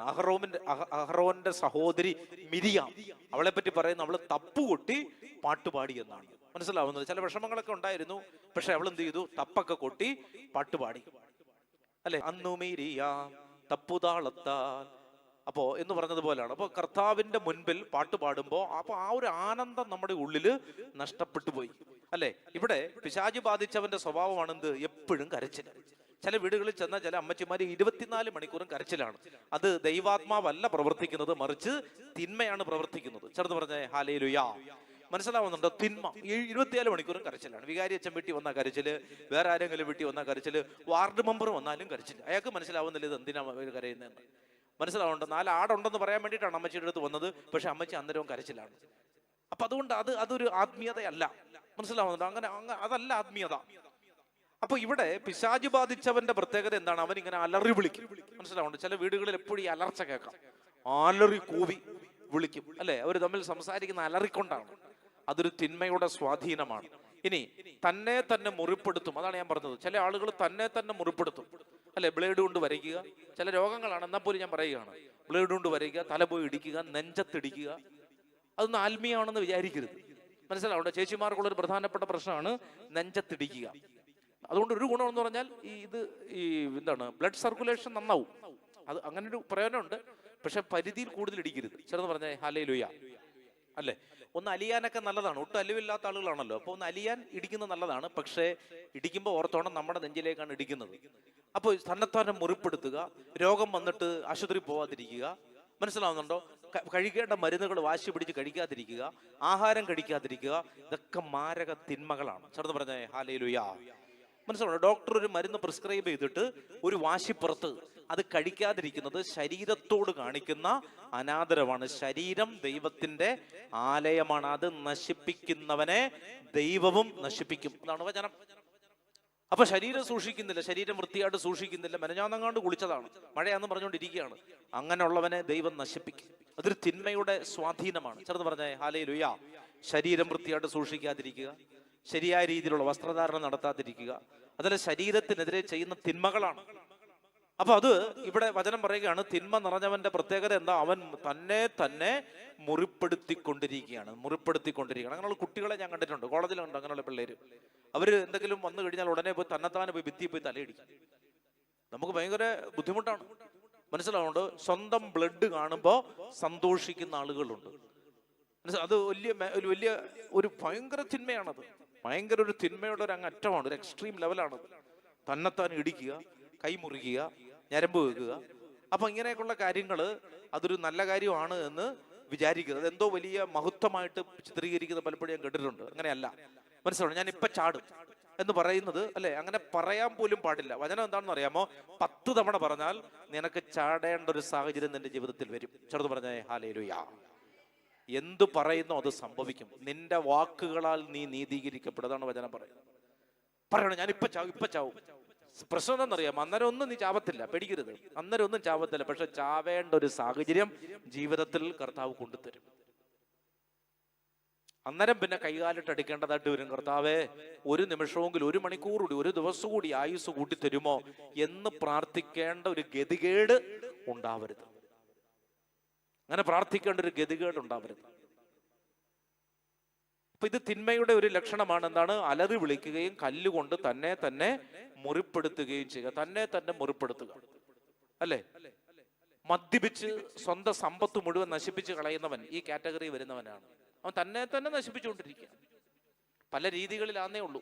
ഇവിടെ ഒരു പെൺകുട്ടി പോയി തലയിട്ടിടിക്കുന്നു, അമ്മച്ചി നെഞ്ചത്തടിക്കുന്നു, വേറൊരാള് മദ്യപിച്ച് സ്വത്തെല്ലാം കളയുന്നു. എല്ലാം ഒരുപോലെ ഉള്ളൂ. തന്നെ മുറിപ്പെടുത്തിക്കൊണ്ടിരിക്കുകയാണ്. ദൈവകൃപ നഷ്ടപ്പെടുത്തി കളയുന്നു. ദൈവകൃപ നഷ്ടപ്പെടുത്തി കളയുന്നു. 10 പേർക്ക് വചനം പറഞ്ഞു കൊടുക്കാനുള്ള ഒരു കഴിവുണ്ട്, പക്ഷെ ചെയ്യുന്നില്ല.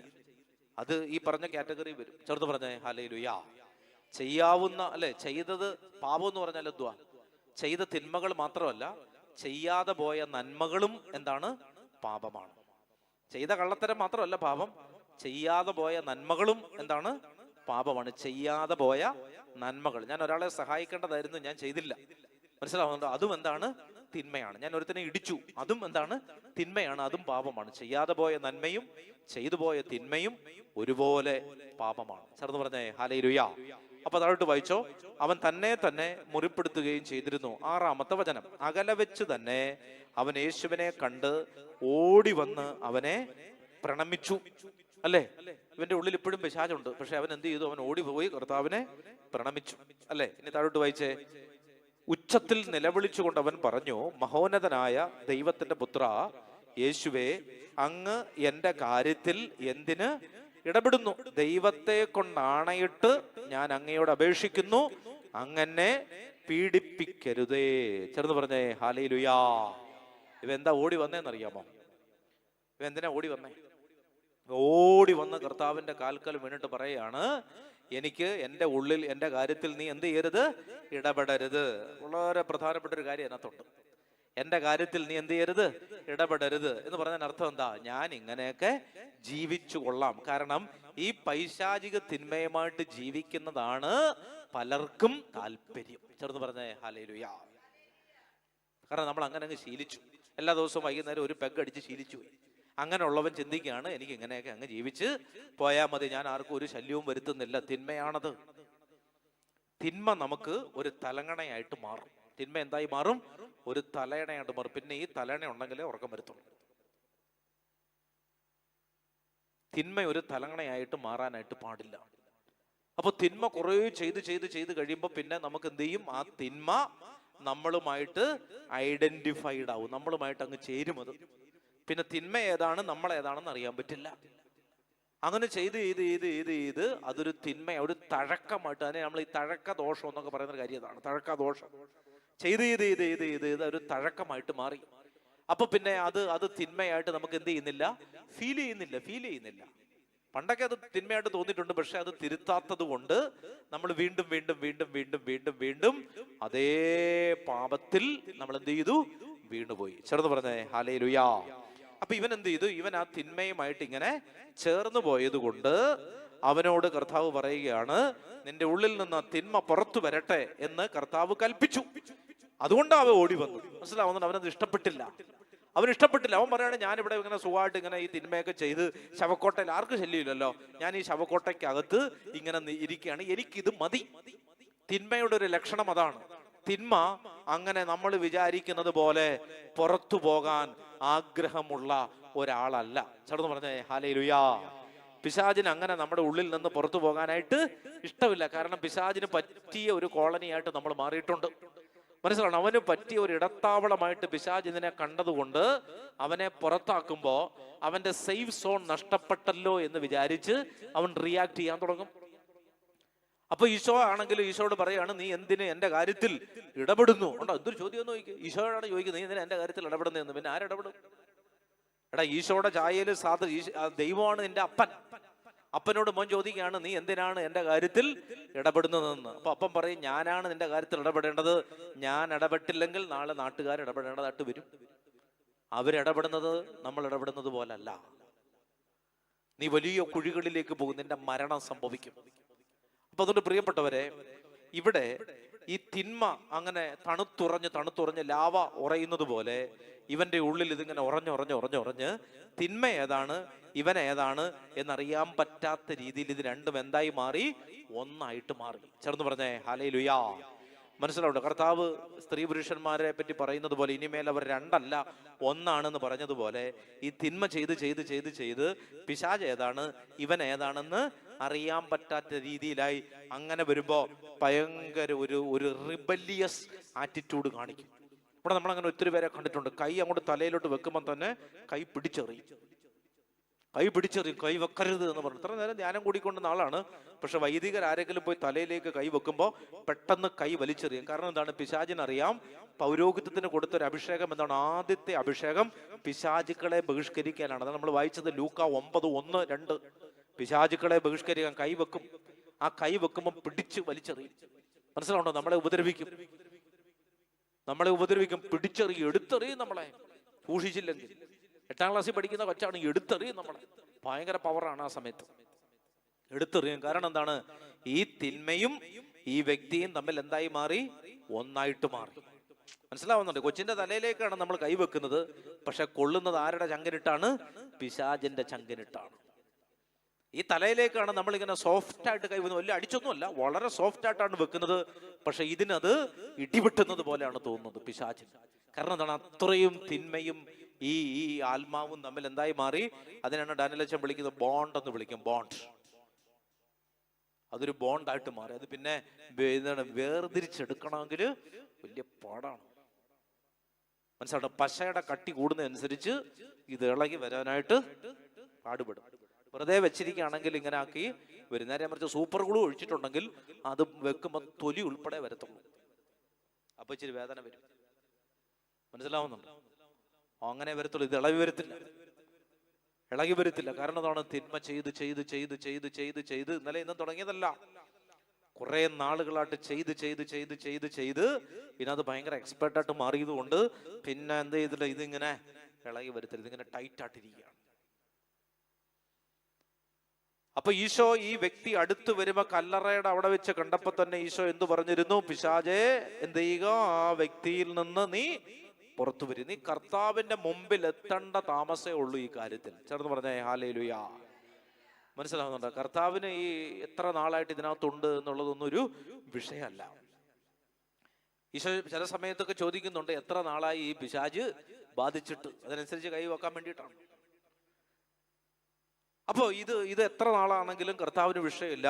ഈശോയുടെ മുമ്പിൽ എത്തിപ്പെടുക എന്നുള്ളതാണ് ഏറ്റവും പ്രധാനപ്പെട്ട കാര്യം. 8ാമത്തെ വചനം വായിച്ചേ. അശുദ്ധാത്മാവേ, ആ മനുഷ്യനിൽ നിന്ന് പുറത്തു വരൂ എന്ന് യേശു എന്ത് ചെയ്തിരുന്നു? ആജ്ഞാപിച്ചിരുന്നു. അപ്പൊ ഈ പിശാച് എവിടെയാണ്? പറയൂ, പിശാച് എവിടെയാണ്? ഉള്ളിലാണ്. പുറമേ നോക്കിയാൽ നമുക്ക് അറിയാൻ പറ്റത്തില്ല. പുറത്തു വരൂ എന്ന് പറഞ്ഞാൽ പിശാച് ഇപ്പൊ ഇരിക്കുന്നത് അകത്തല്ലേ? മനസ്സിലാവുണ്ട്? അകത്താണ്. പുറമേ നോക്കുമ്പോ എല്ലാം ഓക്കെയാണ്. പുറമേ നോക്കുമ്പോൾ വീട്ടിൽ കുഴപ്പമൊന്നുമില്ല, നാട്ടുകാർ നോക്കുമ്പോൾ കുഴപ്പമൊന്നുമില്ല, എല്ലാ ആഴ്ചയും പള്ളിയിലൊക്കെ പോകുന്നുണ്ട്, വെള്ളമൊക്കെ ഇടുന്നുണ്ട്, കാര്യമൊക്കെ ഓക്കെയാണ്. പക്ഷെ ദൈവസന്നിധിയിലേക്ക് ചെല്ലുമ്പോഴാണ് അകത്ത് നിന്നൊരു പുക വരുന്നത്. അകത്ത് നിന്ന് ഇത് ചാടും. അപ്പൊ അതുകൊണ്ട് ഈ പിശാച് നമ്മളെ ബാധിക്കുന്നത് നമ്മുടെ ആന്തരികതയാണ്. ചെറുത് പറഞ്ഞേ ഹല്ലേലൂയ. പിശാച് നമ്മളെ ബാധിക്കുന്നത് നമ്മുടെ എക്സ്റ്റേണാലിറ്റീസിലല്ല, മറിച്ച് ഇറ്റ് ഈസ് ഇൻ ഇന്റേണാലിറ്റിയിലാണ്. നമ്മുടെ ഉള്ളിൽ ഈ തിന്മ ബാധിക്കും. പുറമേ നമ്മൾ കുഴപ്പമൊന്നുമില്ല, നല്ല രസമാണ്, കുഴപ്പമൊന്നുമില്ല, എല്ലാം ഓക്കെയാണ്, മിടുക്കനാണ്. പക്ഷേ ആന്തരികതയിലേക്ക് ചെല്ലുമ്പോ എന്ത് ചെയ്യും? ഈ തിന്മ ഇങ്ങനെ പുറത്തു ചാടാനായിട്ട് തോന്നും. ഒരു സാഹചര്യം വരുമ്പോ ഈ അകത്തുള്ള തിന്മ എന്ത് ചെയ്യും? പെതിയെ പുറത്തു വരാനായിട്ട് തുടങ്ങും. ഒരു സാഹചര്യം വരുമ്പോൾ. പള്ളിക്കകത്തിരിക്കുമ്പോൾ കുഴപ്പമൊന്നുമില്ല, പക്ഷെ സ്കൂളിൽ 4 കൂട്ടുകാരെ കാണുമ്പോൾ ഈ തിന്മ, അല്ലെ, പള്ളിയിലെ കൊയറിലൊക്കെ പ്രധാനപ്പെട്ട ആളാണ്, അൾത്താര ബാലനാണ്, പ്രശ്നമൊന്നുമില്ല. പള്ളിയിൽ ഏറ്റവും മിടുക്കനാണ്, കാറ്റഗസത്തിന് 100-ൽ 102 മാർക്ക് വാങ്ങിച്ച ആളാണ്, പ്രശ്നമൊന്നുമില്ല. പക്ഷേ ഒരു ഹോസ്റ്റൽ മുറിയിലേക്ക് 4 പേര് ഒരുമിച്ച് ചെല്ലുമ്പോൾ ഈ തിന്മ പുറത്തേക്ക് ചാടാൻ തുടങ്ങും.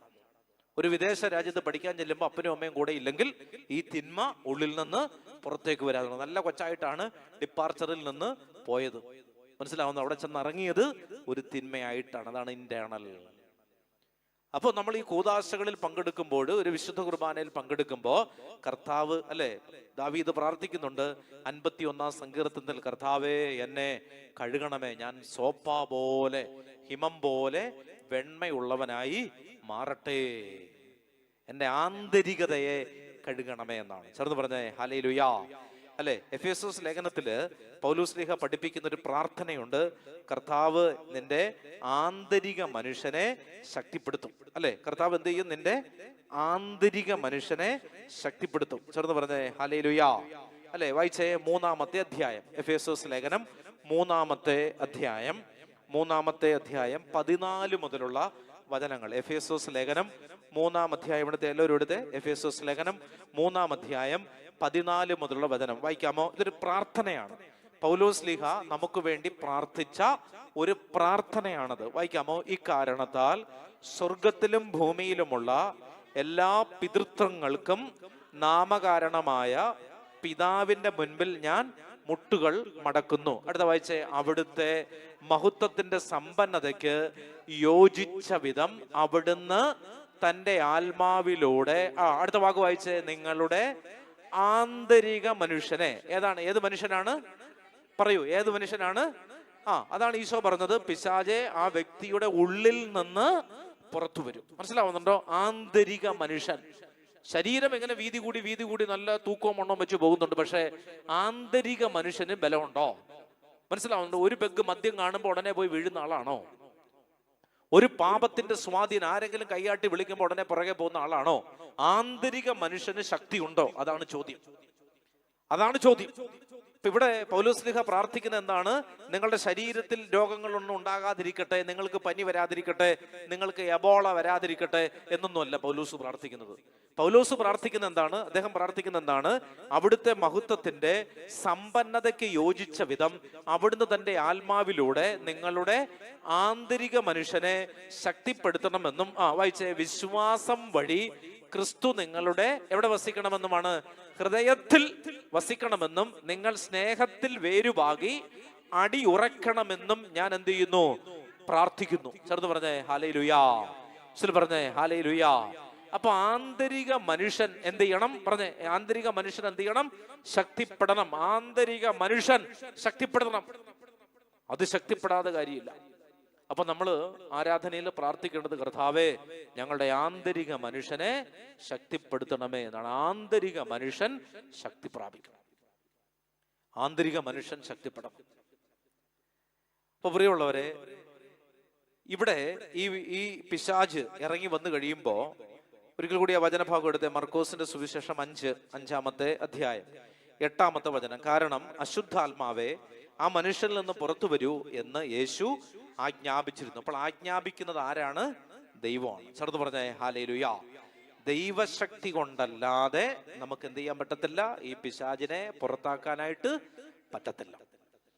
ആത്മീയ ശക്തി കൊണ്ടല്ലാതെ, ആത്മീയ ആയുധങ്ങൾ കൊണ്ടല്ലാതെ. ഇപ്പൊ വീട്ടിൽ എപ്പോഴും വഴക്കാണ്, അതുകൊണ്ട് ആരെങ്കിലും മധ്യസ്ഥത പറയാമെന്ന് വിചാരിച്ചാൽ നടക്കില്ല. അതിനകത്ത് ആത്മീയ ആയുധങ്ങൾ ആ വീട്ടിലേക്ക് കൊണ്ടുവരണം.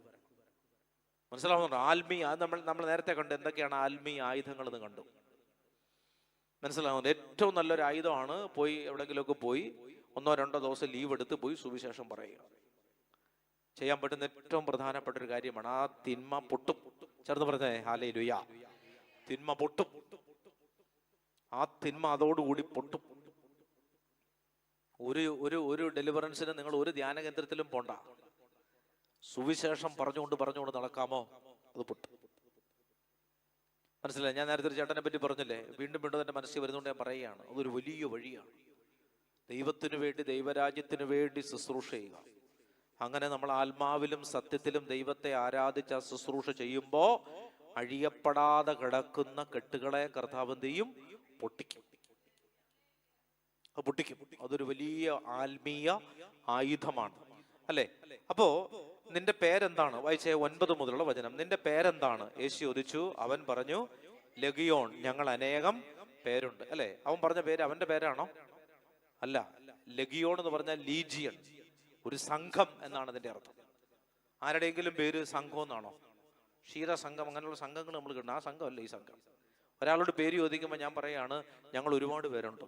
അങ്ങനല്ല. അവന്റെ ഐഡന്റിറ്റി നഷ്ടപ്പെടും. ഈ പിശാച് നമ്മുടെ ഉള്ളിലേക്ക് വന്നാൽ ശ്രദ്ധിച്ചോണം. പിശാച് നമ്മുടെ ഉള്ളിലേക്ക് വന്നാൽ, ഒരു തിന്മ വന്നു കഴിഞ്ഞാൽ നമ്മുടെ വ്യക്തിത്വം നമുക്ക് എന്ത് ചെയ്യും? നഷ്ടപ്പെടും. പിന്നെ നമ്മളല്ല. ഒരു ഉദാഹരണം ഞാൻ പറയാം.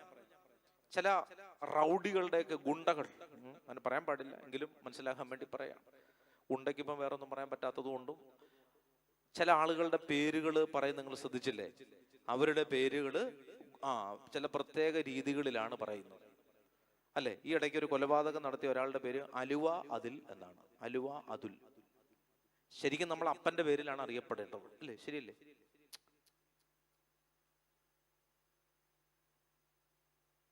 ഉദാഹരണം പറഞ്ഞാൽ ബറാബാസ് എന്ന വാക്കിന്റെ അർത്ഥം എന്താണ്?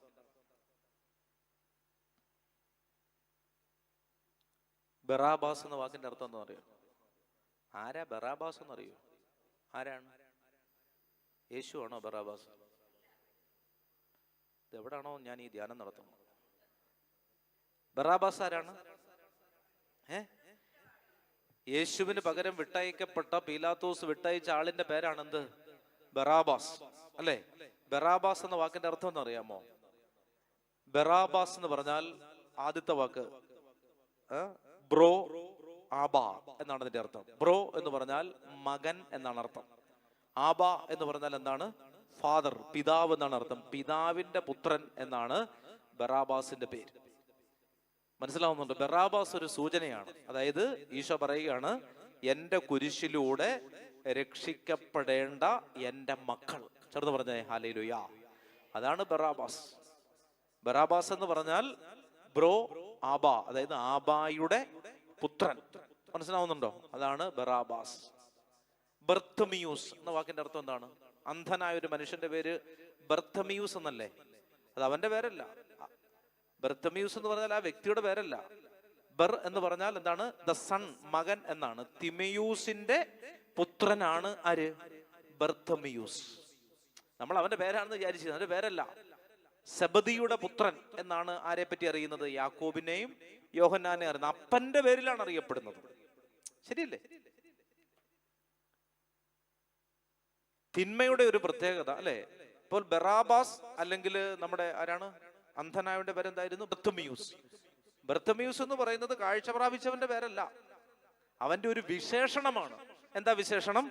സുഖപ്പെട്ട തിമയോസിന്റെ പുത്രൻ. അവൻ സുഖപ്പെട്ടിരിക്കുന്നു. ബർത്തമിയൂസ് എന്ന് പറഞ്ഞാൽ തിമയൂസിന്റെ പുത്രൻ. ഇവന്റെ പേര് നമുക്ക് അറിയാൻ പാടില്ല, ഇവന്റെ അപ്പനെ അറിയാം. അതാരാണ്? തിമയൂസ്. മനസ്സിലാവുന്നുണ്ടോ നിങ്ങൾക്ക്? അതാണ് ബർത്തമിയൂസ്. അതായത് ബൈബിളിൽ അങ്ങനെ ഒരു ട്രഡീഷനാണ്, അല്ലേ? അപ്പന്റെ പേരിലാണ് ആരറിയപ്പെടുന്നത്? മക്കൾ അറിയപ്പെടുന്നത്. നമ്മൾ അറിയപ്പെടുന്നത് അങ്ങനെയാണ്. അബ്രഹാമിന്റെയും ഇസഹാക്കിന്റെയും യാക്കോബിന്റെയും മക്കൾ, അങ്ങനെയാണ് നമ്മൾ അറിയപ്പെടുന്നത്. മനസ്സിലാവുന്നുണ്ടോ? നമ്മൾ വഴി നിന്നവരല്ല. നമ്മുടെ അഡ്രസ് എന്താണ്? അബ്രഹാം, ഇസഹാക്ക്, യാക്കോബ്. ആ പേരിലാണ്, ആ തലമുറയിലാണ് നമുക്ക് അങ്ങനെ ഒരു ആ ലീനിയോളജിയാണ്. അതാണ് ബൈബിളിൽ വംശാവലി എഴുതി ചേർത്തിരിക്കുന്നതിന്റെ കാര്യം. അതാണ് എന്ന് പറഞ്ഞാൽ ആ വംശാവലി ബാക്കി നമ്മൾ പൂരിപ്പിച്ചോണം. ബൈബിളിലാകെ 14 തലമുറകളുടെ കാര്യം എഴുതിയിട്ടുള്ളൂ. അത് എഴുതി അതിനറ്റത്ത് ആരുടെ പേര് എഴുതിക്കോണം? നമ്മുടെ പേര് എഴുതിക്കോണം. അപ്പൊ നമ്മുടെ പിടുത്തം പോയി നിൽക്കുന്നത് ആരിലാണ്? അബ്രഹാമിലാണ്, അതിലൂടെ ആരിലാണ്?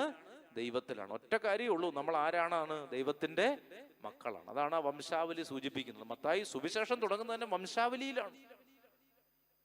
എന്ന് പറഞ്ഞാൽ നമ്മൾ ഏത് ഫാമിലിയിലെ അംഗങ്ങളാണ്? ദൈവത്തിന്റെ ഫാമിലിയിൽ. നമ്മൾ അങ്ങനെയാണ് ദൈവത്തിന്റെ മക്കളെന്നാണ് നമ്മൾ അറിയപ്പെടേണ്ടത്.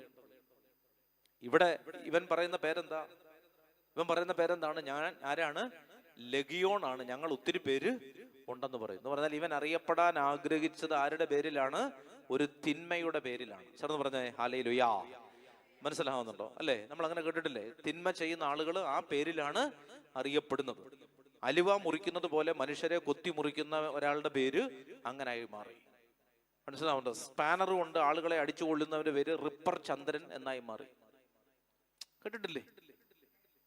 അവരുപയോഗിക്കുന്ന ആയുധത്തിന്റെ ഒക്കെ പേരിലാണ്, അവരുടെ രീതി അനുസരിച്ചാണ് അവർക്ക് ഇരട്ടപ്പേരിട്ടിരിക്കുന്നത്. ആലോചിച്ചു. നമ്മൾ അറിയപ്പെടേണ്ടത് നമ്മുടെ അപ്പന്റെ പേരിലാണ്, നമ്മൾ ചെയ്ത ദുഷ്കൃത്യത്തിന്റെ പേരിലല്ല. തിന്മയുടെ ഒരു കരുതാണ് നമ്മുടെ വ്യക്തിത്വം ഇവൻ നശിപ്പിക്കും. ചേർന്ന് പറഞ്ഞേ ഹല്ലേലൂയാ. പറഞ്ഞേ ഹല്ലേലൂയാ. പിശാച് എന്ത് ചെയ്യും? നമ്മളെ അല്ലാതാക്കി മാറ്റും. നമ്മളെ അല്ലാതാക്കി ആര് മാറ്റും? പിശാച് മാറ്റും. പിന്നെ പിന്നെ നമ്മളെ കൺട്രോൾ ചെയ്യുന്നത് ആരാണ്? ഈ തിന്മയാണ്. മനസ്സിലാവുന്നുണ്ടോ? നമ്മളെ കൺട്രോൾ ചെയ്യുന്നത് തിന്മയാണ്. ഞാൻ പറഞ്ഞില്ലേ, ഇങ്ങനെയുള്ള ആളുകൾ പ്രാർത്ഥിക്കാൻ നിൽക്കുന്ന സമയത്ത് അവർ ആ മുറിയിലുള്ള സകല സാധനങ്ങൾ നശിപ്പിച്ചു കളയും. ഈ ഇട്ടിരിക്കുന്ന ഈ സ്റ്റോളിലൊക്കെ പിടിച്ചു വലിക്കും. സാധാരണഗതിയിൽ ഒരാൾ ഇതിനകത്ത് പിടിച്ചു വലിക്കുമോ? ഇല്ല, ഇതിനകത്ത് തൊട്ട് മൊത്തത്തേ ഉള്ളൂ, പൗരോഹിത്യ വസ്ത്രം ആയതുകൊണ്ട്. കാരണം എന്ന് പറഞ്ഞാൽ ആ വ്യക്തിയല്ല, ആ വ്യക്തിയുടെ ഉള്ളിലുള്ള പിശാചാണ്. പിശാചിന് ഇത് കാണുമ്പോൾ പറയാണ്. ഒരു കുരിശ് കാണുമ്പോൾ നമ്മൾ എന്ത് ചെയ്യും? അതെടുത്ത് മുത്തിയിട്ട് അവിടെ വെക്കും, നോർമലി ബോധത്തോടെ നിൽക്കുകയാണെങ്കിൽ. പക്ഷെ പിശാചാണെങ്കിലും അത് കാണുമ്പോഴേ അലറി വിളിക്കും. കാരണം എന്താണ്? പിന്നെ ആ വ്യക്തിയല്ല, ആ വ്യക്തിയുടെ ഉള്ളിലുള്ള പൈശാചികതയാണ് പിന്നെന്ത് ചെയ്തുകൊണ്ടിരിക്കുന്നത്? പ്രവർത്തിക്കുന്നത്. ചേർന്ന് പറഞ്ഞേ ഹല്ലേലൂയാ. പറഞ്ഞേ ഹല്ലേലൂയാ. മദ്യപിച്ച് കൊലപാതകം ചെയ്ത ആളെ പറ്റി നമ്മൾ ചില കമന്റ് പറയാറില്ലേ? അവനല്ല അത് ചെയ്തത്, അവന്റെ ഉള്ളിൽ കിടന്ന മദ്യമാണ് അത് ചെയ്ത്. ശരിയാണ്, അവനായിരുന്നെങ്കിൽ അത് ചെയ്യില്ല. ആരെങ്കിലും മനുഷ്യനെ വെട്ടിക്കീറുവോ? ഇല്ല. പക്ഷെ മദ്യപിച്ച് കഴിയുമ്പോൾ ആ മദ്യം എന്ത് ചെയ്തു? ഇവനെ ഒരു ടൂളാക്കി മാറ്റി, ഇവനെ ഒരു ഉപകരണമാക്കി, ഇവനെ കൊണ്ടത് ചെയ്യിപ്പിച്ചു. അപ്പൊ നമ്മുടെ ഉള്ളിലുള്ളൊരു തിന്മ പോയില്ലെങ്കിൽ തിന്മ നമ്മളെ എന്താക്കി മാറ്റും? ഒരു ടൂളാക്കി മാറ്റും. പിശാചിന്റെ കയ്യിലെ കളിപ്പാവയാക്കി നമ്മളെ പിശാച് മാറ്റും. പിന്നെ അവന്റെ പേരില്ല, അവന്റെ പേര് അവന്റെ അപ്പന്റെ പേര് വെച്ച് അവൻ പറയേണ്ടതാണ്. ബെർത്തുമിയൂസ് എന്നോ ബെർ മത്തായി എന്നോ ബെർ ഫിലിപ്പി എന്നോ എന്തെങ്കിലും പറയേണ്ടതാണ്. പക്ഷെ ഇവൻ പറഞ്ഞ പേരെന്താണ്? ആരുടെ പേരാ ഇവൻ പറഞ്ഞത്? പിശാചിന്റെ പേരാണ്. അതാണ് എന്റെ കാര്യം. ഇവന്റെ പൈതൃകം ഇവൻ മാറ്റി. എന്ന് പറഞ്ഞാൽ അപ്പനെ മാറ്റിയെന്ന്. പിശാചിന് അടിമപ്പെട്ട് ജീവിക്കുന്നവൻ ആരുടെ പൈതൃകത്തിൽ ജീവിക്കുന്നവനാണ്? പിശാചിന്റെ അടിമത്തത്തിൽ ജീവിക്കുന്നവനാണ്. അവന്റെ അപ്പന്റെ പേര് അവൻ പിന്നെ അറിയപ്പെടുന്നത് പിശാചിന്റെ ജീനിയാളജിയിലാണ്. ആ ഒരു വംശാവലിയിലാണ് ഇവൻ അറിയപ്പെടുന്നത്. ചേർന്ന് പറഞ്ഞേ ഹല്ലേലൂയാ. അതുകൊണ്ട് പ്രിയമുള്ളവർ, ഒരു കുടുംബത്തിൽ ഒരു തിന്മയുണ്ടെങ്കിൽ നമ്മൾ അതിനെ പുറത്താക്കിയില്ലെങ്കിൽ പിന്നെ നമ്മൾ അറിയപ്പെടുന്നത് ഏതിന്റെ പേരിലാകും? ആ തിന്മയുടെ പേര്. അപ്പനും അമ്മയും തമ്മിൽ എപ്പോഴും അടിയാണെങ്കിൽ നാളെ നിങ്ങൾ ഐഡന്റിഫൈ ചെയ്യാൻ പോകുന്നത് ആ തിന്മയുടെ പേരിലാണ്. മനസ്സിലാവുണ്ടോ? നിങ്ങൾ നിരന്തരം മദ്യപിച്ച് നിങ്ങൾ സ്വയം നശിക്കുന്ന ഒരാളാണെങ്കിൽ നാളെ നിങ്ങൾ അറിയപ്പെടാൻ പോകുന്നത് ആ മദ്യത്തിന്റെ പേരിലാണ്, ആ പിശാചിന്റെ പേരിലാണ്. കല്ലറയെ കിടന്നവൻ പറയുകയാണ്, എൻ്റെ പേരെന്താണ്? ലഗിയോൺ എന്നാണ്. മാത്രമല്ല ഞങ്ങൾ എത്ര പേരുണ്ട്? ഞങ്ങൾ അനേകം പേരുണ്ട്. വായിച്ചേ 10 മുതലുള്ള വചനം. തങ്ങളെ ആ നാട്ടിൽ നിന്ന് പുറത്താക്കരുതേ എന്ന് അവര് അപേക്ഷിച്ചു. കാരണം എന്താണ്? ഇപ്പൊ ഈ നാടിന്റെ പ്രമാണം ആരുടെ പേരിലുണ്ട്? നേരത്തെ ഒരു പ്രമാണത്തെ പറ്റി പറഞ്ഞായിരുന്നു, ഓർക്കുന്നുണ്ടോ? ഈ പ്രമാണം ഇപ്പൊ ആരുടെ പേരിലാണ്? പിശാചിന്റെ പേരാണ്. പിശാച് പറയുന്നത്, എന്നെ കുമ്പിട്ട് ആരാധിച്ചോ, ഞാൻ ഈ പ്രമാണം തിരിച്ച് എഴുതി തരാം. മനസ്സിലാവുന്നുണ്ടോ? ഇത് ആ വീടിന്റെ ഉടമസ്ഥത പിന്നെ ആർക്കാണ്? ആ പിശാച്. പിന്നെ പിശാച് വലിക്കുന്ന ചരടിനനുസരിച്ച് ഈ വീട് പോവുകയുള്ളൂ. ഈ പിശാച് വിട്ടുകൊടുക്കുന്ന കയറിന്റെ നീളം അനുസരിച്ച് ഈ വ്യക്തി ഉയരുകയുള്ളൂ. പിന്നെ അവൻ പൊങ്ങില്ല. അപ്പൊ ഈ പ്രമാണം ഇപ്പോൾ ആരുടെ പേരിൽ എഴുതപ്പെട്ടിരിക്കുകയാണ്? പിശാചിന്റെ പേരിൽ. പറയണേ, ഞങ്ങളെ ഈ നാട്ടിൽ നിന്ന് പുറത്താക്കരുത്. കാരണം ഈ നാട് ഇപ്പൊ ആരുടേതാണ്? പറയൂ, ഈ ആരുടേതാണ്? ഞങ്ങളുടേതാണ്. അതാണ് ഈ ലഗിയോൺ. ഞങ്ങൾ പറയാണ്, ഇത് ഞങ്ങളുടേതാണ്. ഞങ്ങളെ ഈ നാട്ടിൽ നിന്ന് പുറത്താക്കരുത്. ഞങ്ങൾക്ക് ഈ നാട് ആവശ്യമുണ്ട്. കാരണം ഞങ്ങൾക്ക് പറ്റാവുന്ന കുറച്ച് ആളുകൾ ഈ നാട്ടിലുണ്ട്. നമ്മൾ ഏറ്റവും കൂടുതൽ ഇഷ്ടപ്പെടുന്നത് എവിടെയാണ്? ആരുടെ കൂടെ താമസിക്കാനാണ്? നമ്മളുമായിട്ട് ഒത്തുപോകുന്ന ആളുകളുടെ ഇടയിൽ, അല്ലേ? ഇപ്പൊ ഞാൻ ശ്രദ്ധിച്ചിട്ടുണ്ട്, പുതിയ കുട്ടികൾ ക്ലാസ്സിലേക്ക് വരുമ്പോ, അല്ലെ, ചില ആളുകളോട് പെട്ടെന്ന് കമ്പനിയാകും. ചില ആളുകളോട് കമ്പനി ആവത്തേ ഇല്ല, 5 വർഷം കഴിഞ്ഞാലും കമ്പനി ആവില്ല. അപ്പൊ നമ്മൾ ആ 3 പേര് കൂട്ടുകയർന്ന് നടക്കുന്ന 3 പേരെ പിടിക്കുമ്പോൾ നമുക്ക് മനസ്സിലാകുന്നത് ഈ 3 പേരുടെ സ്വഭാവം ഏകദേശം ഒരുപോലാണ്, അവരുടെ ടേസ്റ്റ് ഏകദേശം ഒരുപോലാണ്. 60 പേരുള്ള ക്ലാസ്സാണ്, പക്ഷെ ആ 3 പേര് പെട്ടെന്ന് കമ്പനിയാവും. കാരണം എന്താണ്? ഇവർ പറയുന്ന തമാശക്കെല്ലാം ചിരിക്കുന്ന ഈ 2 പേരേ ഉള്ളൂ, അപ്പൊ അവര് കമ്പനിയാണ്. മനസ്സിലാവുന്നുണ്ടോ? ഇവര് കാണിക്കുന്ന എല്ലാ കാര്യത്തിനും കൂട്ടു നിൽക്കുകയും സപ്പോർട്ട് ചെയ്യുകയും ചെയ്യുന്നവര് അപ്പൊ അവര് തമ്മിൽ ഒരു ഗ്യാങ് ആയി. കാരണം എന്താണ്? അവർക്ക് പറ്റാവുന്ന ചില കാര്യങ്ങൾ, ചില എലമെന്റ്സ് ആരിലുണ്ട്? അപ്പുറത്തിരിക്കുന്ന ചേച്ചിയിലുണ്ട്. അപ്പൊ പിശാച് പറയാണ്, ഞങ്ങളെ ഈ നാട്ടിൽ നിന്ന് പുറത്താക്കരുത്, കാരണം ഞങ്ങൾക്ക് ഇഷ്ടപ്പെട്ട ചില എലമെന്റ്സ് എന്തുണ്ട് ഇവിടെ ഉണ്ട്, ഞങ്ങൾക്ക് ഇഷ്ടപ്പെട്ട ചില വ്യക്തികൾ, അല്ലെ, ഞങ്ങൾക്ക് തമ്പടിച്ചിരിക്കാൻ പറ്റിയ അനുകൂലമായ ചില ആളുകൾ എന്തുണ്ട്, ഞങ്ങൾക്ക് കമ്പനി അടിക്കാൻ പറ്റിയ ചില ആളുകൾ ഈ 1000 പേരുടെ കൂട്ടത്തിലുണ്ട്. അതുകൊണ്ട് ഞങ്ങളെ ഈ നാട്ടിൽ നിന്ന് പുറത്താക്കരുത്. പുറത്താക്കൽ പ്രശ്നം എന്താണ്? ഇനി ആ നാട്ടിൽ പോയി ഇതുപോലുള്ള ആളുകളെയൊക്കെ കണ്ടെത്തി വരുമ്പോഴത്തേക്ക് താമസിക്കും, അപ്പോഴത്തേക്ക് മഴ കഴിയും. അതുകൊണ്ട് ഞങ്ങളെ ഇവിടെ നിന്ന് പുറത്താക്കരുത്. അതാണ് ഈ ലെഗിയോന്റെ പ്രത്യേകത. പിശാചിന്റെ പ്രത്യേകത അതാണ്. അവൻ വെറുതെ പോവില്ല, അവൻ കസേരയിട്ട് ഇരിക്കാൻ വന്നവനല്ല, അവൻ വീട് കെട്ടിപ്പാർക്കാൻ വന്നവനാണ്. ചെറുത് പറഞ്ഞേ ഹല്ലേലൂയാ. നമ്മുടെ വീട്ടിലേക്ക് ഒരു ഗസ്റ്റ് വരുന്നത് വീട് കെട്ടിപ്പാർക്കാൻ വേണ്ടിയിട്ടല്ല. അവനൊരു കസേരയിൽ ഇരുന്നിട്ട് ഒരു കട്ടൻ കാപ്പി കൊടുത്തു കഴിയുമ്പോൾ അവൻ എന്ത് ചെയ്യും? കുറച്ച് കഴിയുമ്പോൾ അവൻ പോകും. പക്ഷെ വീട്ടിലുള്ള ഒരുത്തനാണ് വരുന്നതെങ്കിൽ അവൻ എന്ത് ചെയ്യില്ല? പോവില്ല, അവൻ അടുത്ത മുറി കയറി താമസിക്കും. അതാണ് പിശാചിന്റെ പ്രത്യേകത. അപ്പൊ ലെഗിയോണിനെ പറ്റി പറയുകയാണ്, പിശാചിന്റെ പ്രത്യേകതകളാണ്. ഇവനെന്ത് ചെയ്യും? നമ്മളിത് അറിയില്ല, ഇവൻ വിട്ടുപോവില്ല. അവൻ പറയാണ്, ഈ ദേശത്തുനിന്ന് ഞങ്ങളെ ഓടിക്കരുതേ, കാരണം ഈ ദേശം ഞങ്ങൾക്ക് വളരെയധികം ഇഷ്ടപ്പെട്ടു, ഞങ്ങളെ ഹഠാത് ആകർഷിച്ചു ഈ ദേശം. ഇവിടെയുള്ള ആളുകളൊക്കെ എന്ത് നല്ല ആളുകളാണ്, ഞങ്ങൾ പറയുമ്പോൾ തന്നെ തിന്മ ചെയ്യുന്ന ആളുകളാണ്. അപ്പൊ ഈ ലെഗിയോൺ എന്ത് ചെയ്യാൻ പറ്റുന്നില്ല? ഇവന് ഈ നാട്ടിൽ നിന്ന് വിട്ടുപോകാനായിട്ട് പറ്റുന്നില്ല. ഇനി താഴോട്ട് വായിച്ചേ. തങ്ങളെ 10-ാമത്തെ വചനം, തങ്ങളെ ആ നാട്ടിൽ നിന്ന് പുറത്താക്കരുത് എന്നവൻ കേണപേക്ഷിച്ചു. വലിയൊരു പന്നിക്കൂട്ടം മലയരികിൽ മേയുന്നുണ്ടായിരുന്നു, ഞങ്ങളെ ആ പന്നിക്കൂട്ടത്തിലേക്ക് അയക്കുക എന്ന് അവൻ അപേക്ഷിച്ചു. എന്ന് പറഞ്ഞാൽ ശ്രദ്ധിച്ചു നോക്കിയേ, മനുഷ്യനിൽ നിന്ന് പുറത്താക്കുമ്പോ അവൻ പോകാൻ ആഗ്രഹിക്കുന്നത് ആരിലേക്കാണ്? പന്നിയിലേക്കാണ്. എന്ന് പറഞ്ഞാൽ അവൻ മനുഷ്യനെ കണ്ടിരിക്കുന്നത് മനുഷ്യനായിട്ടല്ല, മറിച്ച് പന്നിയായിട്ടാണ്.